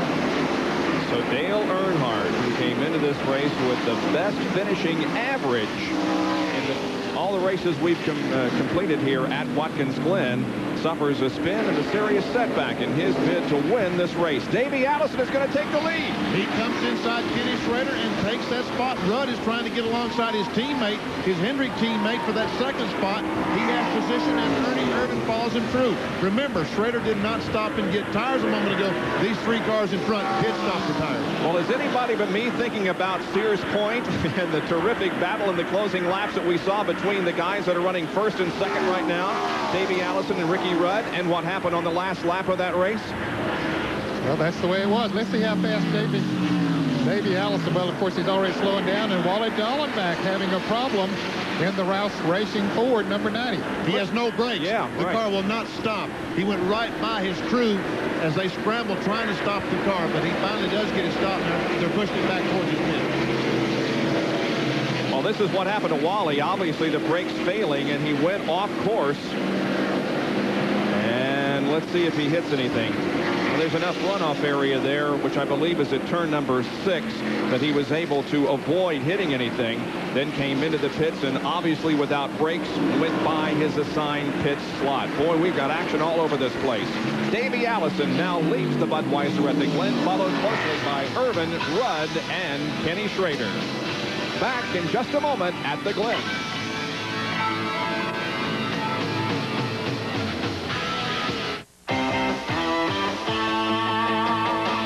Nothing beats a winning team. Pushing hard, reaching for that dream. Nothing beats clean, crisp and cold. Got the king of beers, you're on a roll. Nothing beats our best Budweiser. Nothing beats a Bud. When the races run, we'll be number 1. Nothing beats a Bud. If it happens in baseball, you'll see it on ESPN. There he goes. He leaps. He makes the catch. See Tuesday night doubleheaders, Wednesday night excitement, Friday night twin bills, and exclusive Sunday night action. The Mets' Howard Johnson is locked in a tight battle for the National League home run crown. All-star Ryne Sandberg leads the Cubs as they try to make up ground in the NL East. The Mets meet the Cubs live on ESPN Sunday Night Baseball. We are very close to the halfway point. Call now to enter the ESPN Pick the Winning Chevy Sweepstakes. 1-900-933-9300. If your entry is selected, you have been selected as a winner. You will win your choice of Chevy Luminas. Stay tuned to see which car is the first Chevy to finish this race. And the deadline for dialing that number is coming up in less than 2 laps. 45, the halfway point, and we are on lap number 44 at the moment. 43 have been completed, and Ernie Irvan is making a bid for the lead. And he takes it in turn 5, moving on the inside of Davey Allison. Ricky Rudd continues to run third, and Kenny Schrader fourth. Good battle up there between the Fords and the Chevrolets. Well, just before we went to break, we had an incident that you so accurately described, Ned. And here it is from Dorsey Schrader's in-car camera. Jeff Bodine and Dale Earnhardt spinning there in turn number 5. And Dorsey had to get onto the grass across those rumble strips to avoid hitting Dale. He made a great move down on the inside. So Ernie Irvan now has the lead, and Dorsey Schrader is running by himself on the racetrack, giving rise to possible speculation that he damaged the car in some way when he did go off the track there. Well, he could have, Bob. I don't know if he would hurt anything. You see. Okay, go ahead, Ben. He's coming down toward me, Ned. I don't see any tire smoking or anything. Oh, there's a Kim Campbell off course again. I saw another car smoking as they went by. Meanwhile, Campbell gets his car back on course. And Harry Gant, you saw go by. They've repaired that car. He's back on the racetrack. He had a problem with the power steering and now is back in the race. Oil brake fluid. There is Kim Campbell's spin. Now, this is the second time that he has gone off course in that number 20 car, but he also avoids any contact with the wall. There was what car was that smoking? Was that Dallenbach smoking? That was 55, Benny Musgrave. Good battle for second here. Davey Allison and Ricky Rudd. Again, reminiscent of Sonoma, California and Sears Point International Raceway. And we're at the halfway point. Here comes the cross flags. Ernie Irvan crosses underneath Doyle Ford's cross flags, indicating that we are 45 laps halfway into this one. There's Rusty Wallace back trying to get alongside Schrader. He does get alongside and takes that spot away. And Mark Martin in the Folgers Ford pulls up behind that Chevrolet. And Kim Campbell is off the course again. This is up, where's this, Ned? Up in front of you? Yeah, it's turn 5 in. His left front tire is flat on the car this time around. So he really didn't quite make the turn on the pavement. But once he got it on the grass, he got it slowed down. So he'll be heading on back around again. In the meantime, the leaders are headed our way. And Mark Martin there about to try to make a pass on Kenny Schrader coming into turn 5. Let's see if he can make it. He does, indeed. Mark Martin takes over the 5th position. That would be for 5th position, right, Ned? Well, the Big A on-track interval indicates that we timed Schrader and Irvan on 5 consecutive laps, 37 through 41. And you can see how the interval closed up from 3.5 seconds on the right to less than 1 second at the bottom there. Look how fast that Ernie Irvan was on lap 41, 73.6. That was almost 1 second faster than any other lap. So once he got in the clear, look how fast that car really is. Quick let him pick up about 2 seconds on the leader, didn't he? He does have the lead. There's second place, Allison and Rudd. Ernie Irvan begins to move away from everybody a little bit. Up through the S's, turns 3 and 4, and then onto the long backstretch. Rudd setting his sights on second place, Davey Allison. Rusty Wallace is not too far behind Ricky, and then comes Mark Martin. John Kernan has a comment on Davey Allison. Well, Bob, on the last pit stop, lap 35, Davey came in and for track position's sake took on gas only. They had changed 4 tires on lap 22. That means that these other cars that he has been passed by and are chasing him have much fresher tires than Davey does right now, so they could be going just a little away and getting just a little bit slippery on him. Well, Ernie has opened up about a 2.3-second interval on Davey Allison and Ricky Rudd. As Ernie has clear sailing ahead of him. Bob, I think that the cars that really and truly that I see right now are the fastest cars on the racetrack is the 4 Ernie Irvan, the 2 Rusty Wallace, the 5 Ricky Rudd, and also the 6 car Mark Martin. I think that Folgers Ford is running awfully well. If those cars ever get together, we're going to see one heck of a race. Well, Mark Martin indicated before the event that he thought there was 3 very good reasons why he could win this race. First of all, he tested here last month. Secondly, he's tested the radials here at this track. And thirdly, the team is pumped up. Terry Labonte is off of the pace, and we can see some smoke coming from the right side of that race car. This was your pole sitter who could have won $91,200 in Unocal bonus money, in addition to the amount he would have won for winning the event. And if Terry Labonte could have won this race today, it was probably going to be the largest purse in road course history, breaking the mark of $145,000 set back a few years ago at Del Mar, California. So Terry Labonte slow in the number 94, and the leader has spun. Ernie Irvan is off course. He's going to be able to get back on track rather easily, but he lost the lead and lost several positions, as a matter of fact. That's up in turn 6. There's turn 7 coming down the front straightaway. That was a left-hander. Here we come. Ernie Irvan all by himself comes in the corner, and look at the brakes lock up. He gets the left front sliding and slides across, spins around, doesn't hit a thing. He finally gets the car going in the right direction. He's back on the racetrack, and Ricky Rudd has taken the lead. Now, if he can get back to the start-finish line, he can get 5 bonus points.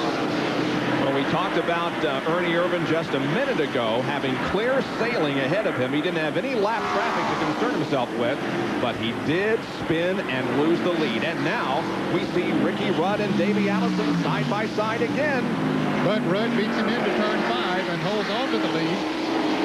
Davey Allison second. Then there's Rusty Wallace very close to him on third. We've got a great Winston Cup race in progress here at Watkins Glen International, the Budweiser at the Glen. And we'll have more of our live coverage right after this. Top-of-the-line parts, expert advice. That's your Big A Auto Parts store.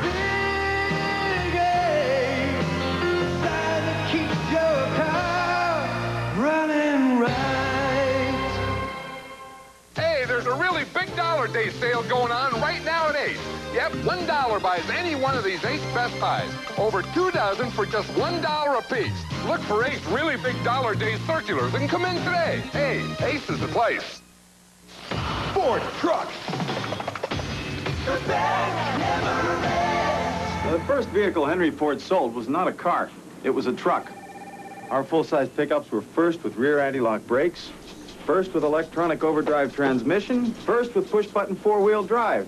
Now, what does all this get you? It gets you number 1.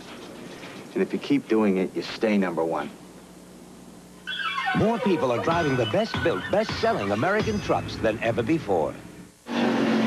Bob Jenkins, Benny Parsons, Ned Jarrett, John Kernan, and Dr. Jerry Punch back at Watkins Glen International in the Budweiser at the Glen. The first 4 cars are running nose to tail on the racetrack, and there they are. The leader is Ricky Rudd. Davey Allison is second. Rusty Wallace is third, and Mark Martin is in 4th position. Man, is this a fantastic race or what? These 4 cars are locked up nose to tail, and we can see that they're driving as hard as they can because when they come off the corner, they keep kicking those tails out. Here comes Rudd. He's coming straight at me. Here comes Rusty Wallace trying to take that second spot. He's on the inside of Davey. He takes the spot. Nice move. Outbreak. Davey Allison, Rusty Wallace has moved to second, and so the cream has risen to the top as Ernie Irvan is still out there. He's running in 5th position. The 2 guys who have dominated road course racing in Winston Cup for the past 5 years are running 1st and 2nd, Rudd and Wallace. Here's Jerry Punch. Apparently a minute ago, Ernie Irvan radioed into his crew that he had missed 2nd gear. He couldn't get the car going into 2nd gear, and just one missed shift will cause you the kind of problem you just saw Ernie Irvan have a minute ago up in turn 6. Irvan well back in 5th position, trailing the first 4 cars by quite a bit of distance. In fact, he has Jimmy Spencer between himself and the front 4 cars. Let's go to John Kernan, who's with Terry Labonte. Well, it's been a tough day for Terry all the way around. He had that left go flat. Did you run over something there and then now the motor's gone? Yeah, that's what happened. Running real good. We cut a left rear tire, and I thought something was wrong with it the corner before, and so I backed off a little bit early getting in that corner, and it spun out. The tire, went flat, but I thought we were still in pretty good shape. I was having a little bit of a tough time there with the brakes. Every time I try to pass some cars, I'd kind of get my brakes too hot, but I finally even broke a valve or something, I guess. It's too bad. The car was working good. Terry had a lot of high hopes. He won the Busch Grand National race here at Watkins Glen back in June, but his day is over. Terry Labonte, sitting in the garage area, will watch the rest of this race from there. Rusty Wallace is all over Ricky Rudd for the lead. And as they come into turn 5, he is not going to be able to make a pass here, Bob. He'll have to gear himself up somewhere else because Ricky Rudd holds that inside line going off to turn 5. Look at Rusty all the way out on the dirt. Before the radial tires, that could have been disaster because the bi-splice, it was easy to get out of the stones and get a flat tire. But the radials are so hard to puncture that Rusty Wallace could probably get off the course and not have a flat tire. A few years ago, or last year even, that would have been the case. And a couple of laps ago, for you Ken Schrader fans, he was running up in 5th position, but now is back in 16th. And, Benny, that was because of an incident right in front of you. He came down in turn 1 and looped it around. He got the car going back again. He's back on the racetrack up to speed. But remember, he did not stop the tires when those other fellas did, and he's out there with tires with a few more laps. Well, we have reached the halfway point of this race. In fact, we are a little bit beyond that. All phone-in entries for this week's ESPN Pick the Winning Chevy Sweepstakes are now closed. The winner of the sweepstakes will be announced on our next Chevy Sweepstakes race. Call 1-900-933-9300 in 10 minutes to enter the next ESPN Chevy Sweepstakes.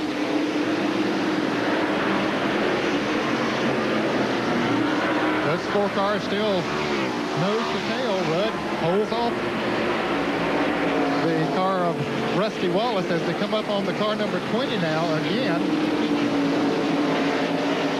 Not much place to pass here, though, Bob. No, there isn't, and they will probably be able to here as they come off corner number 7 and down the straightaway. Davey and Ricky and the rest will go to the inside and pass Tim Campbell in the 20 car. The average speed of the race, right around 117 miles an hour. That's the pace that Rudd is setting at this time. So Rudd is your leader. Rusty Wallace running second. Davey Allison is third, and Mark Martin is fourth at the NASCAR Budweiser at the Glen.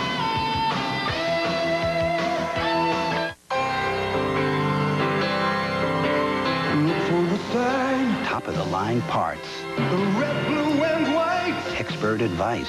It's a good sign. Your Big A Auto Parts store. Keeps your car running right. Where the pros go for auto parts. Big A, the sign that keeps your car running right. Someone to depend on when you need to depend on your car. Your local cable team is joining the fight to help Jerry's kids. We're working with the Muscular Dystrophy Association to support patient services, MDA summer camp, and research bringing hope for cures. Cable cares. Won't you join us in the fight? Please help Store Cable fight muscular dystrophy. Donate $10 to MDA and get a free install and free month of any of our premium services. Call 871-6900. Hi, I'm Kira. You know my dad owns Jim's Garden Center, but did you know my mom and dad also own Harbor Deli? And now that summer's begun, we have fresh fruits and vegetables like Jersey corn, tomatoes, cantaloupes, and more for light summer meals and picnics. Our deli offers a full line of cold cuts and party treats, including low-salt, low-fat deli meats. We also have hoagies, cheesesteaks, hamburgers, deli sandwiches, chips, soda, and booze, all at Harbor Deli. Don't forget our special roses for the one you love. Thanks, Kira. Stop in at Jim's Harbor Deli on River Road, Delran. Around the world, all year long, with over 1 million miles of auto racing coverage. ESPN's Speed World today is at Watkins Glen International in the state of New York for the Budweiser at the Glen, the second and final road course race of 1991 for the Winston Cup Series. And at At the moment, Ricky Rudd has the lead over Davey Allison, or over Rusty Wallace, Davey Allison, and Mark Martin. Rusty Wallace just a couple of laps ago right on the back bumper of Rudd. Now Rudd has about a 5-6 car length advantage. And the 28 car of Davey Allison is closed up on the back of the 2 cars. Let's check our Western Auto race recap here as we have reached a few laps beyond the halfway mark of this event, 90 laps. The leader, Ricky Rudd, has led 4 of the 52 laps. We've had 3 caution periods for 7 laps. 25 cars remain on the lead lap, and there have been 8 leaders and 11 lead changes. Those that have picked up 5 bonus points for leading a lap include Labonte, Irvin Schrader, Jeff Bodine, Davey, Dale Earnhardt, Ted Musgrave, and Ricky Rudd. The cars that have dropped out of the race, of course, J.D. McDuffie, Jimmy Means, Dave Marcus, Morgan Shepherd, and Rick Mast. Our Mechanic of the Year standings show us that Larry McReynolds is in the battle, sponsored by Western Auto, with only a 1-point advantage on Kirk Shelberdine, Tony Glover 3rd, Danny Glad 4th, and Robin Pemberton is 5th in the Western Auto Mechanic of the Year standings. For those of you who are just joining us, the sad news is that J.D. McDuffie suffered fatal injuries in a crash on lap number 6 here at the Glen earlier today. Well, action on pit road right now. That's Rick Wilson in car number 8 and Lake Speed in car number 66 as they're getting their tires changed.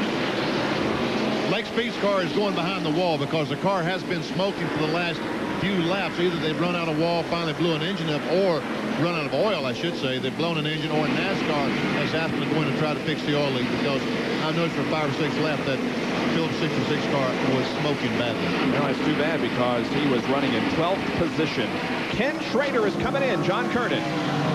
Well, Bob, at the race day's green, Ken Schrader with a quick pit stop could put himself in a great position to win the race. Their last pit stop came on lap 22. They did not pit on lap 35 with everyone else, so that gives him 34 laps. We're on lap 56 now, 34, 56, that's 90. He does not have to pit anymore. Down pit road, as work continues here, is Jerry Punch in Earnhardt's pit.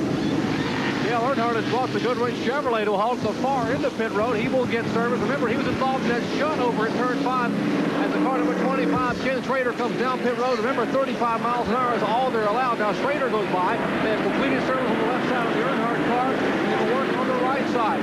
Meanwhile, we are starting to get some heavy raindrops here on pit road. As service completed now on Earnhardt's car, he has complained the toe-in has been in the front of the car from that shunt over in turn 5, but he is away back on the track. Yeah, Jerry, he's been struggling with that car through turn 5 here. He was losing a lot of ground with the front runners.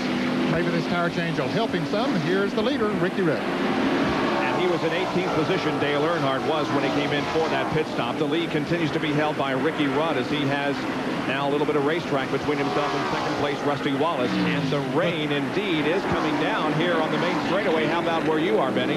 It's raining down here as well, Bob. Turn 1. I don't think that the racing surface is still slick enough to concern things, but the caution flag is coming out. Caution flag is coming out, so we're going to at least see a slowdown. And what a good break for Ricky Rudd and those other fellas, because they'll now be able to go in and change tires. But Kenny Schrader will stay on the racetrack as the least problem. Yeah, but Dale Earnhardt lost a lap, Benny, in that pit stop that he made, so that's really going to hurt him. We have seen these isolated showers pop up all during the weekend here. I don't think this is going to be a situation that will disrupt things for very long. We had a shower pass over us during the Trans Am race, or just before the Trans Am race yesterday. It only lasted a few minutes, and I hope that that's the way this one is going to be. The field does receive the yellow flag, and the pace is reduced because of rain here on the front stretch.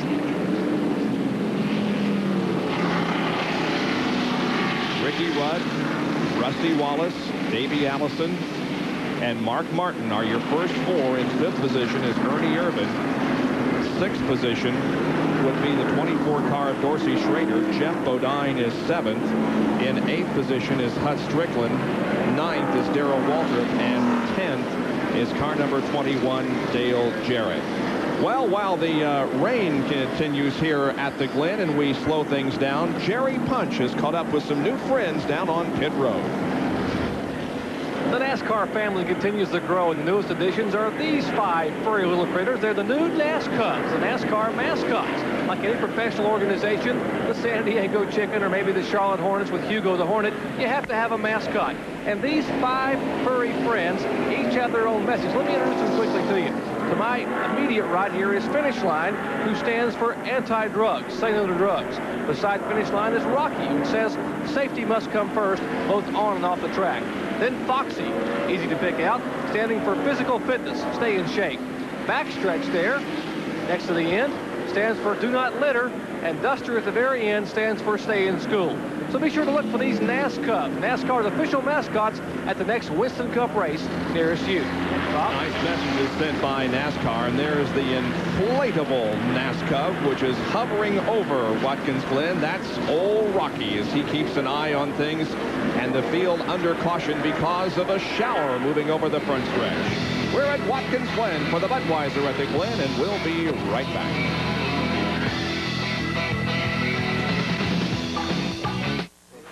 Over 1 million people each week walk into AutoZone, and taking care of them means having what they need when they need it.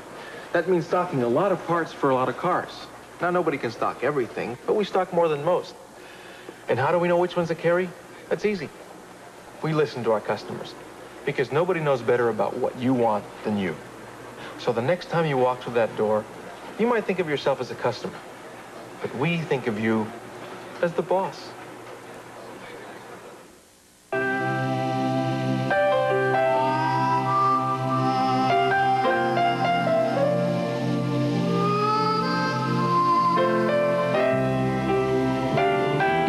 Me something really special for my birthday.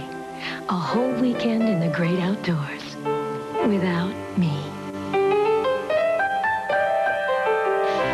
Here's to the great outdoors, men who understand, and comfortable blue jeans.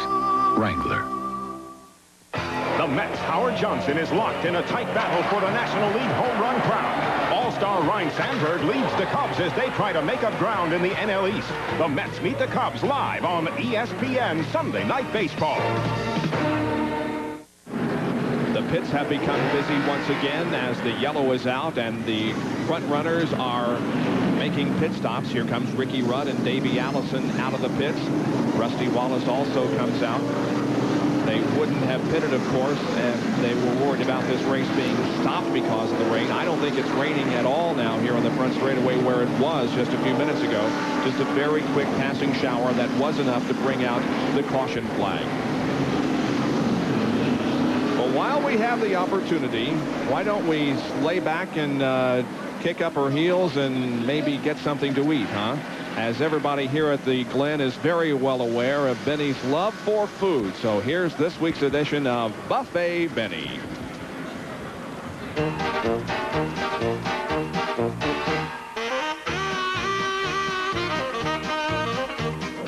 Hey, food! Can I have lunch, guys? I don't know. What do you want? Anything. What do you got? Where's your father? Where's the somebody? Hey, there, where? Jeffrey! You might know Buffet Benny would show up. Oh, get some food out. What we got, buddy? Hey, we got some New York State barbecue right here. We got some potato salad, macaroni salad, and a little ham salad. Would you like to join us?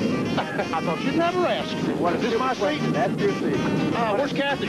She's inside whipping up some dessert later on. Oh, good. What do we got here? Pass the beef. Okay. Here's a roll for you. Oh, I like the potato salad. They know how to make it up here. We know how to make it up here, yeah. We know how to make it. I like macaroni salad. You guys want some beef? Nah, you don't get any. Thank you. Wouldn't let me eat. Here's a roll for you. You want a roll? Yeah, of course. You want a sandwich, Jeff?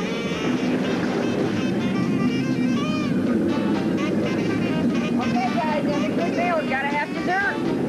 Whoa. Oh, yeah. Bring on. I just baked those. That's what's been taking me so long. Chocolate chip. Oh, yeah. Like chocolate chip, don't you? Oh, anything is sweet, can't you tell? Heck of a lot of other food. Thank you, Kathy, very much. You're welcome. Wait a minute. Those cookies were for everybody, and Benny ate them all. Well, there's the sign here at the Glen. Buffet Benny's 18th stop on the Winston Cup Tour this year, the Glen. And spelled out on there on the right is ESPN. Very clever sign. So That's the story of Benny's Buffet for the Watkins Glen. We're under caution because of rain on the main straightaway, but we'll have more racing after this. Ever wonder what I do when I'm not racing? I'm at Western Auto kind of checking things out, and you should too. Hey, guys. Hi, Daryl. Because now you can enter our exciting We Win, You Win $1 Million Racing Sweepstakes. There's monthly drawings for Chevy Luminas, race trips, plus, if I win the championship, one of you will win $1 million. While you're at Western Auto, pick up a Delco Freedom 60 battery for just $44.99. Delco Freedom 60 batteries, it's like buying time. You think he's got a chance?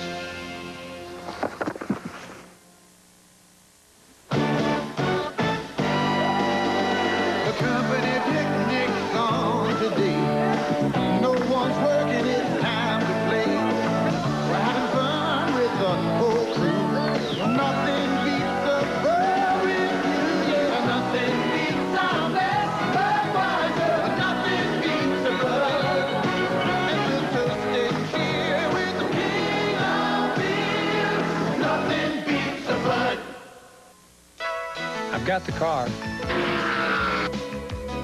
I've got the team. And I've got the drive. I'm off to a great start. McDonald's has everything under the sun to get your day off to a great start. Hot, fluffy biscuits, scrumptious Egg McMuffin sandwiches, and griddle fresh hotcakes. You know, when you get off to a great start, there's just no telling how far you can go. When doctors were asked which of these two pain relief formulas they preferred, number one, they chose the Goodies formula by more than 3-to-1 over BC's. And when people in the South Goodies choose their number one headache powder, why, Goodies, of course. Goodies wins again because Goodies has the formula most doctors preferred, and BC doesn't. Goodies. No wonder it's the South's number one headache powder.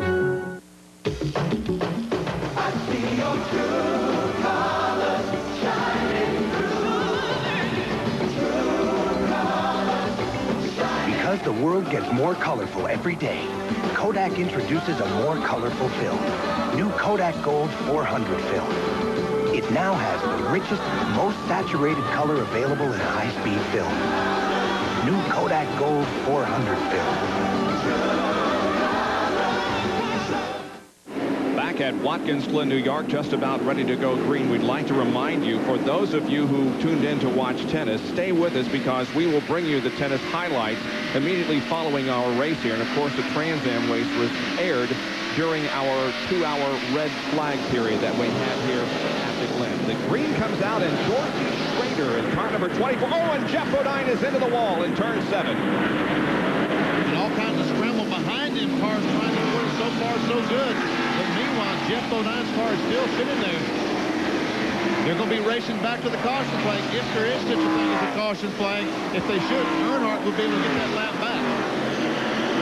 Dale Earnhardt leaves as they come around, and he will try to get that lap back. Meanwhile, Jeff Bodine has pulled off the racetrack into the pit area. In the front end of that car, you can see there is extensively damaged as he did make contact with the outside wall in turn number 7. But the car is running. Now here comes the field in turn 5. There's Ernie Irvin back there coming towards you, Ned. Yes, he is trying to make up positions. Earnhardt has a pretty good lead there, but there's no caution. It's not going to be too much help to him. There will be no caution, apparently, so there is not a race to the caution flag. The car is safely off the race course, and so Dale Earnhardt remains at the tail end of the lead lap. You see Mark Martin past Rusty Wallace coming off of turn 5 up there. A good heady move by Mark Martin to take that spot away. We talked to Dorsey Schrader during our red flag delay, and he told us, wait for the second half of the race, and that's when I'm going to start racing. And now we see Ken Schrader trying to pass him going into 1. Schrader outbreaks Schrader. Schrader outbreaks Schrader. Dorsey Schrader outbreaks Ken Schrader, and they go through turn 1. Dorsey still has the lead. All right, we are dealing with two Schraders here. They don't spell the names the same way, but they are Schraders. Now, watch the top of your screen. Bodine was running by himself, didn't get tapped or anything, just got loose there in turn 11 and spun head-on into the wall. Now we go back to the live action and see all of the passing that is being made here at the end of the backstretch. And it looks like Kenny Schrader will take the lead. He does indeed, coming into turn 5. There are 6 cars running nose to tail coming into this turn. And now make that 7 as Rusty Wallace joins the group. So that's Ken Schrader, Dorsey Schrader, then Allison, Rudd, and Irvin. And we're inside Dorsey Schrader's car now, showing you the GM telemetry.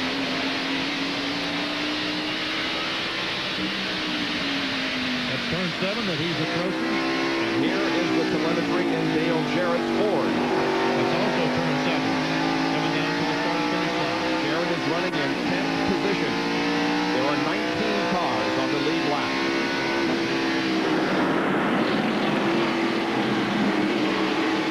And now Dorsey Schrader and Ricky Rudd are side by side as they move through the first turn and head for 2. And Rudd picks up the spot on Dorsey.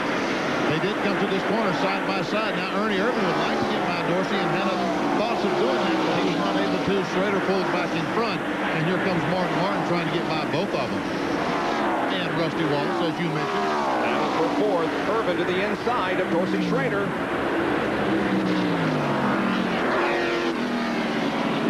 And he makes the pass coming in. Mark Martin comes along with him, Bob, as they come into this turn. There's Rusty Wallace. He's going to try to fill that hole as well.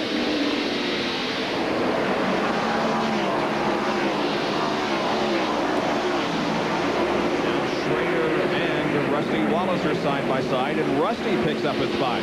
Fellas, you wonder if Dorsey took on all 4 tires when they made that last pit stop.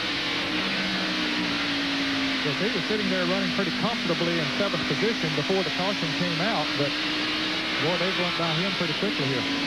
Yeah, we believe that he still must make a pit stop. Here's a battle for 3rd spot. Irvin to the inside of Ricky Rudd. Ernie to the inside, and Martin tries to follow, but he's not able to get down as Rudd comes down hurriedly and closes that position up. 64 laps out of 90 have been completed in the Budweiser at the Glen.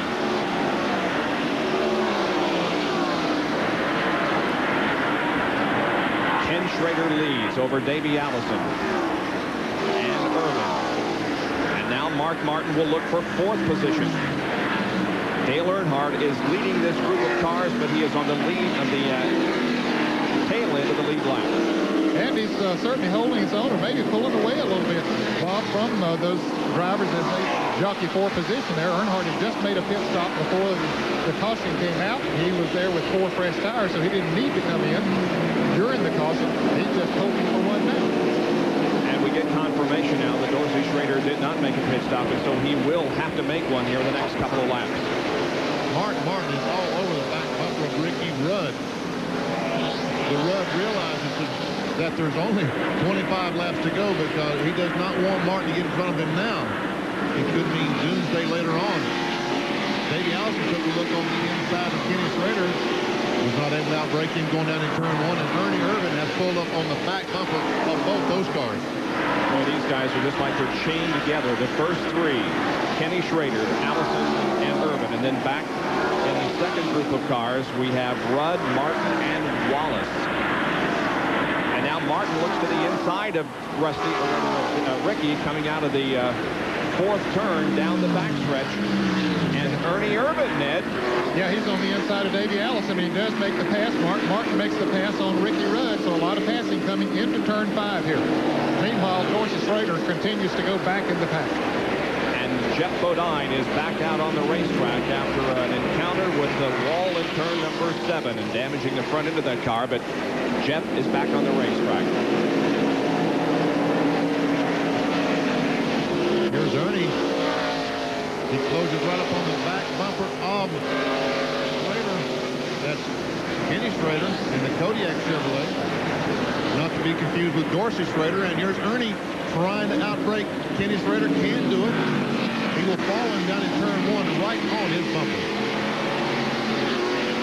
Ernie Irvin looking for his 2nd victory in 1991. Of course, he began this season with a win at Daytona, and Dorsey Schrader is in the pits. Coming down for a stop. His pit is located down toward turn number 1. And the crew cam being worn by Clay Robertetti. Go ahead, Jerry. The scheduled pit stop. He last pitted on lap 35, so as you watch on the crew cam and get some up close and personal, seeing the lug nuts being taken off. And the crewmen coming across the wall, taking a tire. They dance around behind the wall. Now Barry Dotson and the crew come to the right side of the car. They developed a vibration in the car, so Schrader was going to stay out during the rain and roll the dice, and maybe if it would rain, they had a chance to win it. But we got a lead change up front, Bob. And it's Ernie Irvin taking over the top spot from Schrader momentarily, but he got a little bit sideways as he completed the pass, and Schrader got him right back. That looked like the old dirt track package. Let him go by and get out of shape and duck back under. Schrader did that and still has the lead. Boy, Dale Earnhardt looking at that in his rearview mirror was tickled to death to see it because they were beginning to gain on him a little bit, and he sees that, so they can't pick up too much. Now Mark Martin makes the move on Davey Allison there. He came down in turn one, was able to outbreak the Havlin Star, fourth, and he goes into third spot.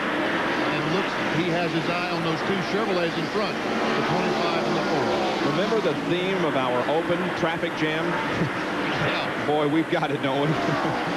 6 cars are running nose to tail out there for the lead. Now remember, Dale Earnhardt is at the tail of the lead lap. He is not the leader. Ken Schrader is. Here comes their turn 5 in single. Whoa! Schrader's off the pace. Schrader is off the pace. The car just seemed to quit on him as he came through the corner. He tries to get out of everyone's way, and now he comes to the inside of the track while everybody passes by. And here's trouble coming into turn 5 again. It's the car number 20. It's hard this time. Kim Campbell with an encounter with the wall in turn 5. He backed in. Now, he has been off course numerous times this afternoon, one of those making his very first Winston Cup event. Well, Ken Schrader came into turn number 5, began to downshift Ned, and then the car just suddenly seemed to quit. Yeah, it looks like there might have been a puff of smoke come from that car. And look at him wiggle the car coming into the turns, and it looked like it did just quit as he came into turn 5. And the break that Dale Earnhardt needed has happened. The caution flag has been waved because of Ken Campbell's car sitting there in front of you, Ned. The caution flag is out at the start-finish line. Well, Campbell has moved away. Let's watch it now as he comes into from our speed gun camera. Kim Campbell loses it, gets down on the inside of the racetrack, spins around one more time. That's the Napa Moroso car. This is the second time that he's done that here today. 43 miles an hour when he hit those tires. Then did some damage. He drove away. And now we'll watch for more pit stops. Ken Schrader is on pit road. Jerry? Well, Bob, Kenny has pulled it in. The car is shut off. They think it's a problem with the electrical system. They're changing ignition box. Now they have pulled the air cleaner off. They're going to go underneath the distributor, possibly a broken rotor inside of there. Could be something just as simple as that. Point is, right now, they just don't know, and Kenny's sitting in the car waiting very patiently as Richard Broom and the crew look over it. Kenny tries to turn the motor now, and it is not firing. This looks terminal.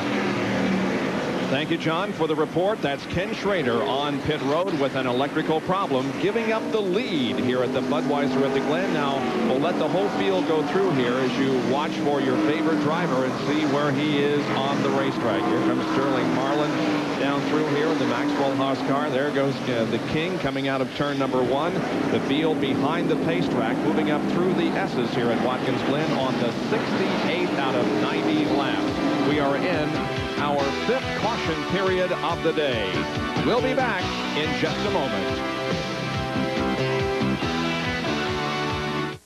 Hey, there's a really big Dollar Day sale going on right now at Ace.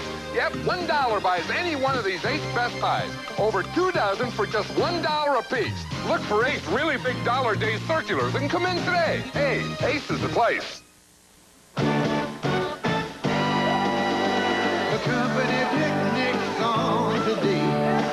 No one's working, it's time to play. We're having fun with the whole crew. Nothing beats a barbecue, yeah. Nothing beats our best Budweiser. Nothing beats a Bud. And we'll toast and cheer with the king of beer. Nothing beats a Bud. Back at the Budweiser at the Glen. The yellow flag is out once again, and John Kernan is with Ken Schrader. Well, Kenny, you're right up there at the front, and all of a sudden the motor just shut off? Yeah, it just shut off. It's maybe a camshaft distributor or something like that. It's not electrical. They pulled the cap off. The distributor's not turning. So we were looking pretty good. I don't think we were going to be able to stay up there in first, but we weren't going to be at the end of the run.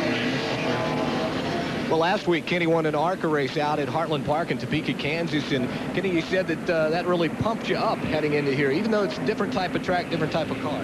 No, I just, you know, these road courses, there for a couple of years I didn't like them, and you can't go into with that attitude. And I just made up my mind I was going to like them, and they're starting to be a lot of fun.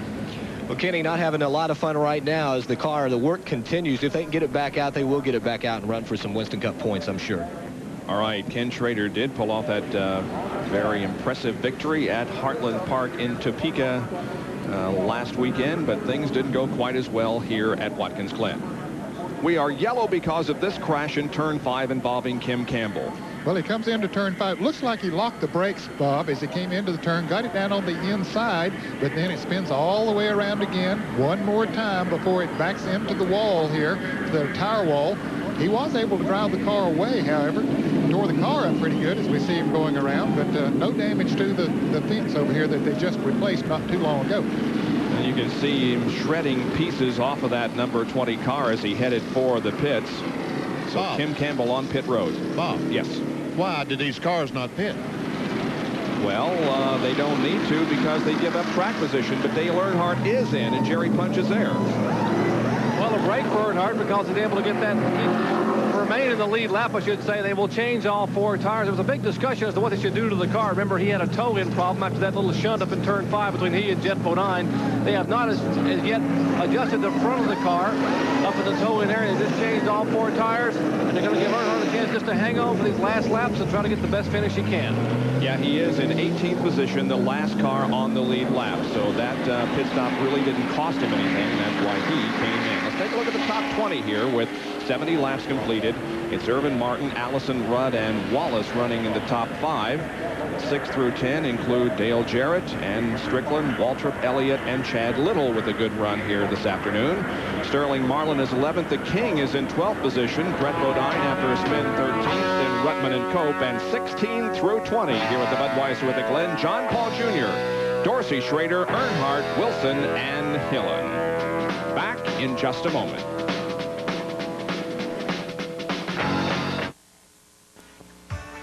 Get here for the Whitetail Spectacular Saturday and Sunday, August 17th and 18th. Experts Otis Toad Smith, John Collins, Jody Hugo, and others are giving free seminars. Factory representatives from leading manufacturers of hunting equipment will be on hand to answer your questions and demonstrate equipment. Make sure you see the Whitetail Spectacular Deer Display featuring over 30 world record heads never before seen in this area. Get here for store-wide discounts and free door prizes. Get here for the Whitetail Spectacular Saturday and Sunday, August 17th and 18th. Only at the Sportsman Center, Route 130, Bordentown. I don't know how these young families do it these days. Prices are going up and up. So now at Wendy's, you can put together a whole meal from our 99-cent super value menu. Like a junior bacon cheeseburger with biggie fries, biggie drink, or a baked potato with a fresh salad, and a diet drink or a Frosty, or any other combination of 99-cent super value menu items. So when you walk out, you have change in your pocket. Hey, Dad! Coming, Wendy. Make your own meal from Wendy's 99-cent super value menu.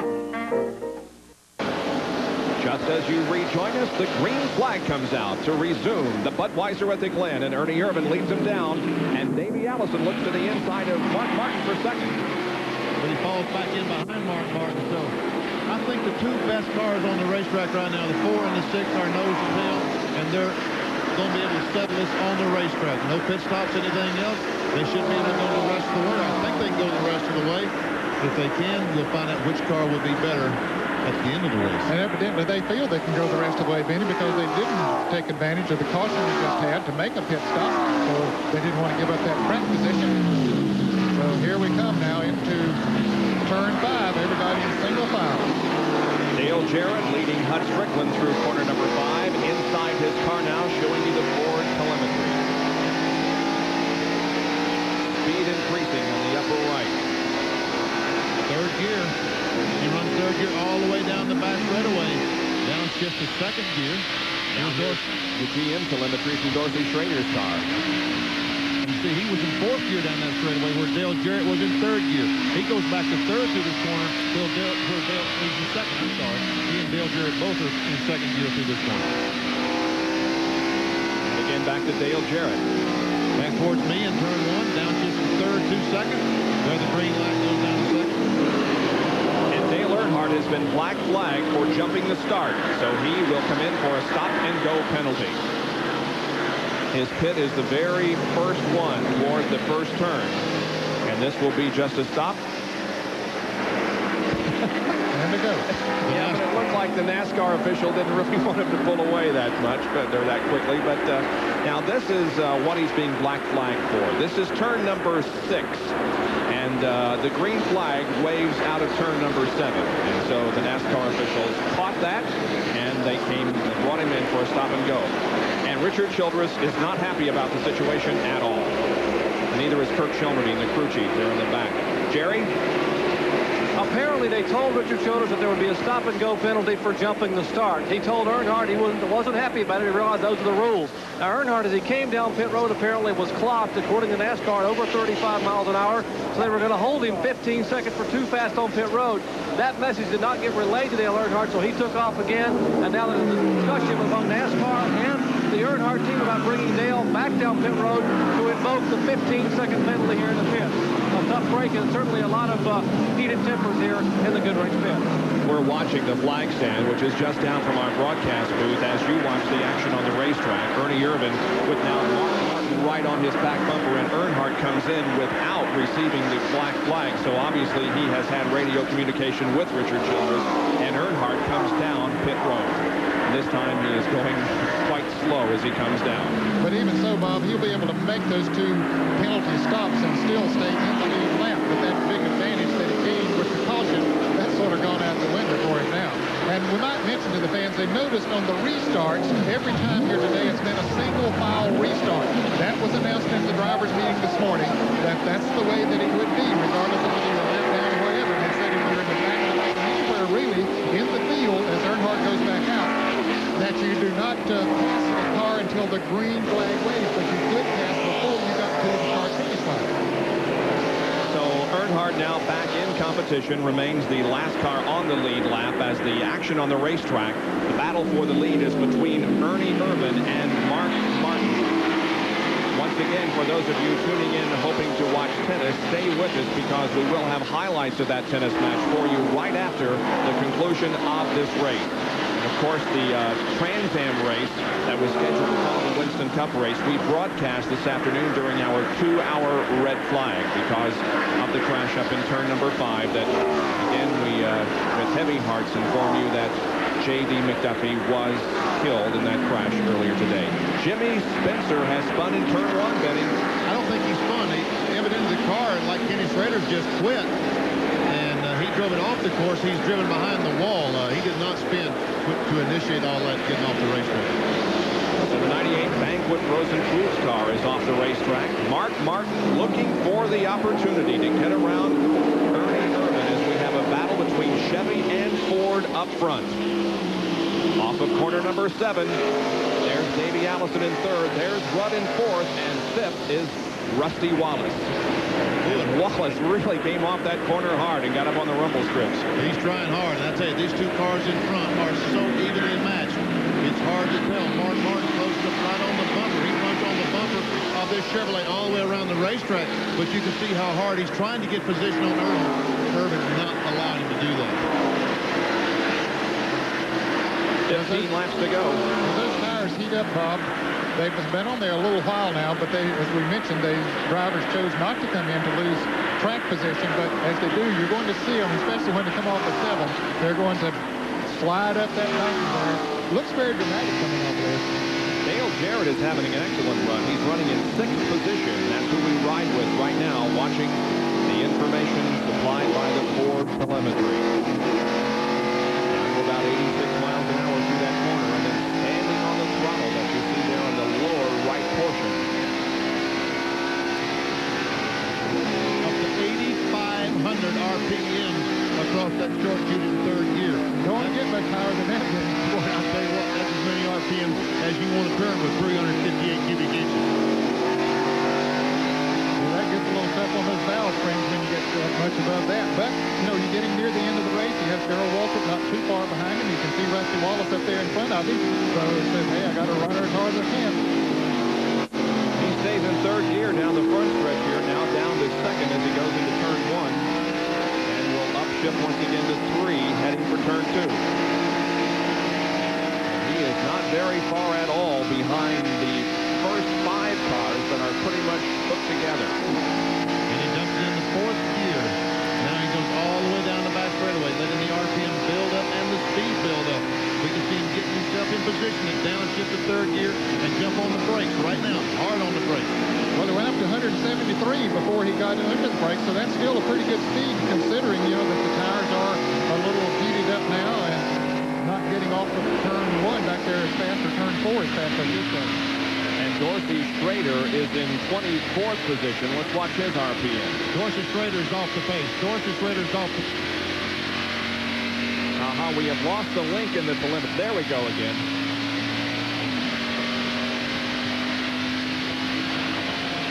Watching the RPM increase here. We can see that Dorsey Schrader's car has lost its cylinder. It's on 7 cylinders. Evidently, the car is just out of the speed. Good run for Dorsey Schrader, who led this race at one point. Now back to Dale Sherritt. And let's go to Jerry Punch with a comment on Dorsey Schrader. Benny, you're exactly right. In fact, Dorsey Schrader just radioed to his pits and told Barry Dodson it appears the engine is just about to let go in the car number 24. He said the vibration is getting worse and worse. He's going to try to milk it home for these last few laps. Could go at any moment. Brett Bodine spun, and boy, Dorsey came right in the middle of the racetrack. Right in the middle of the racetrack, and along comes Wally Dallenbach. Now he's coasting across the racetrack in front of Jim Durhog and Homer Kimbrough, and they both get by. Come on, Brett, get the car out of the way. There you go. Gets that Quaker State Buick down to the inside of the racetrack and off the surface. Here it is in replay.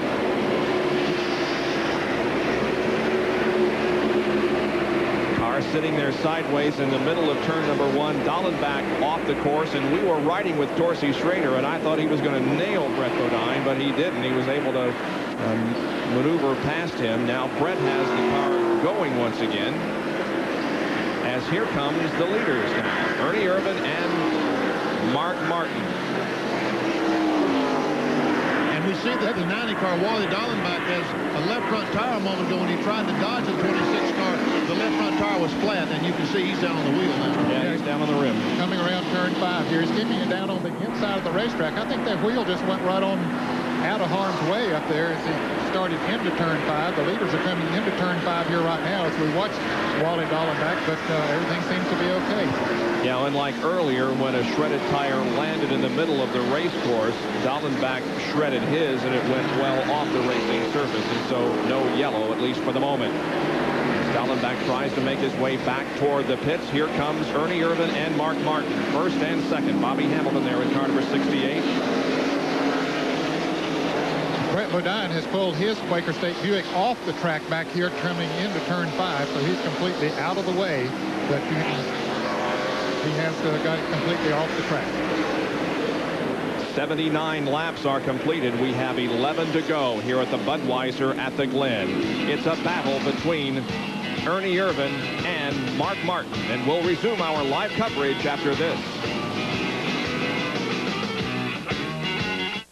It's one of the most technologically advanced, most rigorously tested fluids on Earth, relentlessly measured for maximum protection against the friction, the wear and tear, the heat and stress of today's engines. It is today's Quaker State. In Europe, in Japan, in America, Quaker State quality has passed the most demanding tests automakers can throw at it. At Quaker State, we don't just say we're tough, we're tested tough. The big Q is one tough motor oil. I feel good. Time to go, boys. You've been in there long enough. Hey, we're not even tired. I feel good. So I've checked the mileage, Andy. Hey, we're the auto lights. We're guaranteed. Guaranteed? I feel good. Yeah, 2 years no matter how far we go. A spark plug guarantees that. We do. Yeah, we're the auto lights. So go pull the plug on somebody else. Okay. Feel good. at the Budweiser at the Glen now with 10 laps to go. Irvin with a little bit of an advantage on second place Mark Martin. Yeah, we watched him nose to tail for a long, long time. Now there's about a 10-car length advantage. All four Ernie Irvin back to Mark Martin. We're watching all the cars come by turn one. There went the King, Richard, Sterling Marlin, Alan Kowicki, Derek Cope, Jeff Bodine, Joe Ruttman is still out there, Bobby Hillen. Trying to come up, get the back end up on the rumble strip. And Davey Allison, I'm telling you, he's just another couple of car lengths closer than he was the last time. 3 laps to go. Yeah, that's the traffic that's going to kill him. 3 laps to go. Right. The circuit is 2.4 miles. NASCAR, of course, uses the short course here at Watkins Glen. There is an additional portion of this racetrack that's used for some racing called the Boot, but this is the short course that they're using. Well, he was up to about 146, was it, Ned? Yeah, he already had the brakes on pretty heavy when he got down to 146. Yep.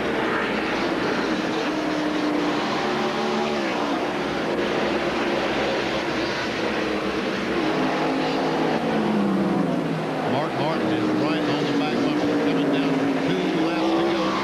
Oh, Ernie ran over. Ernie did run over the rumble strip. That's just an indication of how much they're letting it hang out here in the closing stages. Looked like our tread cam that bit the dust last Saturday night at Indianapolis Raceway Park in the Grand National race that we hope you saw last night on ESPN. And Mark, go ahead. Martin wants to get as close to the back of Ernie Irvin as he can to pressure, try to make him slip. We saw him miss a gear earlier on, and 3 or 4 cars got by. Mark wants that to happen, but the last few laps, Ernie Irvin has been almost perfect, hasn't he? Yes, he has. He's been driving a very good line, and I'm sure that mistake that he made a little bit earlier, that he's remembering that and saying, hey, I don't want to do that again. And if my calculations are right, as they come into turn 5 here, Bob, Richard Petty has moved into the top 10, and it'll be his first top 10 finish of the year if he does stay there. That's right. Since Pocono in July of 1990, Richard Petty has a top 10 finish going. He is in 10th position, and this time around, they will get the white flag indicating 1 more lap to go. They approach turn number 6 once again. Didn't run over the rumble strip. He came close, but didn't quite do it. Now off of corner number 7 into corner number 7, off of it, and the white flag is being displayed to Ernie Irvin. And Mark Martin tries to get on the inside. Here's Davey Allison. Mark is going to try to outbrake him down here. Oh, they're alongside. They're side by side. And Mark has to jam on the brakes. Yep. And he spins. And also the 28 car spins. Mark Martin and Davey Allison both spin in turn number 1, the 2nd and 3rd place cars. Mark just went in a little too hard there on the inside of Ernie Irvin in a bid for the lead. I thought he had the corner made, but as he came out, the car got around on him, and Davey Allison also had to stand on the brakes and spin, and that's going to give the victory, apparently, to Ernie Irvin. And Davey Allison just now got his car going as Richard Petty comes off the corner, and Richard goes by. Boy, Richard Petty is going to have a very, very good finish here this afternoon. And Ricky Rudd is also going to benefit from this, not only in terms of where he finishes in the race, but of course the all-important points that he will gain. Now here is Ernie Irvin in the Kodak Film Chevrolet coming off of corner number 6, headed for the final corner here at Watkins Glen International. Here he comes, Ernie Irvin. Receives the checkered flag and wins the Budweiser at the Glen. Ernie Irvin from Modesto, California wins his 2nd event of the year and his first since the Daytona 500. Well, an unfortunate situation. Bob, they're coming down in turn. Oh, and Hut Strickland crashes here on the main straightaway. This is the replay, Benny. Mark is trying so hard to get on the inside of Ernie Irvin, and he has to get back on the gas too soon. Davey Allison comes along with no place to go, and both those Fords spin out together. And we had another angle of it. And as you can see, Mark spun. Allison spun right behind him, eliminating second and third place finishes for these two. Now, here's what happened with Hut Strickland and Bill Elliott, as Hut made heavy contact with the inside wall coming off of corner number 7, and Bill Elliott also spun around. You remember Elliott had a problem in the last lap last year. Well, those two fellas have been racing lap after lap for that. I don't know what spot they're racing for, but they've been nose to tail for the last 15, 20 laps. So the Budweiser at the Glen is completed, and Ernie Irvan has won. We'll be back here at Watkins Glen after this.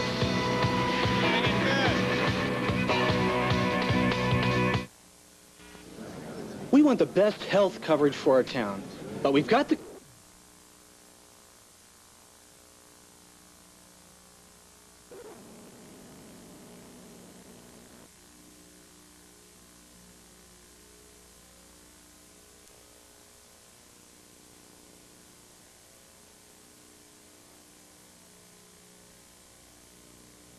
Point on the road course in June. Yeah, Benny, I think you're right. He is catching him. Ricky Rudd is back there in 4th. But the problem is he's 3rd. He's not 2nd. He has to pass both Mark Martin and Ernie Irvan if he expects to win the race. He can catch him, but the problem is passing him. They're beginning to get strung out just a little bit here now. As we get down in the waning laps. I mentioned Bobby Hamilton a moment ago as we watch Ernie Irvan there. Hamilton is smoking heavily every time he goes through turn 5. When he comes into the turn, everything's fine. Once he gets out of this turn, everything's fine. So I don't know if he's got an oil overflow or what the situation is. But for the Bobby Hamilton fans, he's still out there running. Ernie Irvan made the pass on that 54 car driven by Jim DeHaag at 104 miles an hour. Yeah, that's a pretty steamy speed at the point of the racetrack that he was on. But he made it.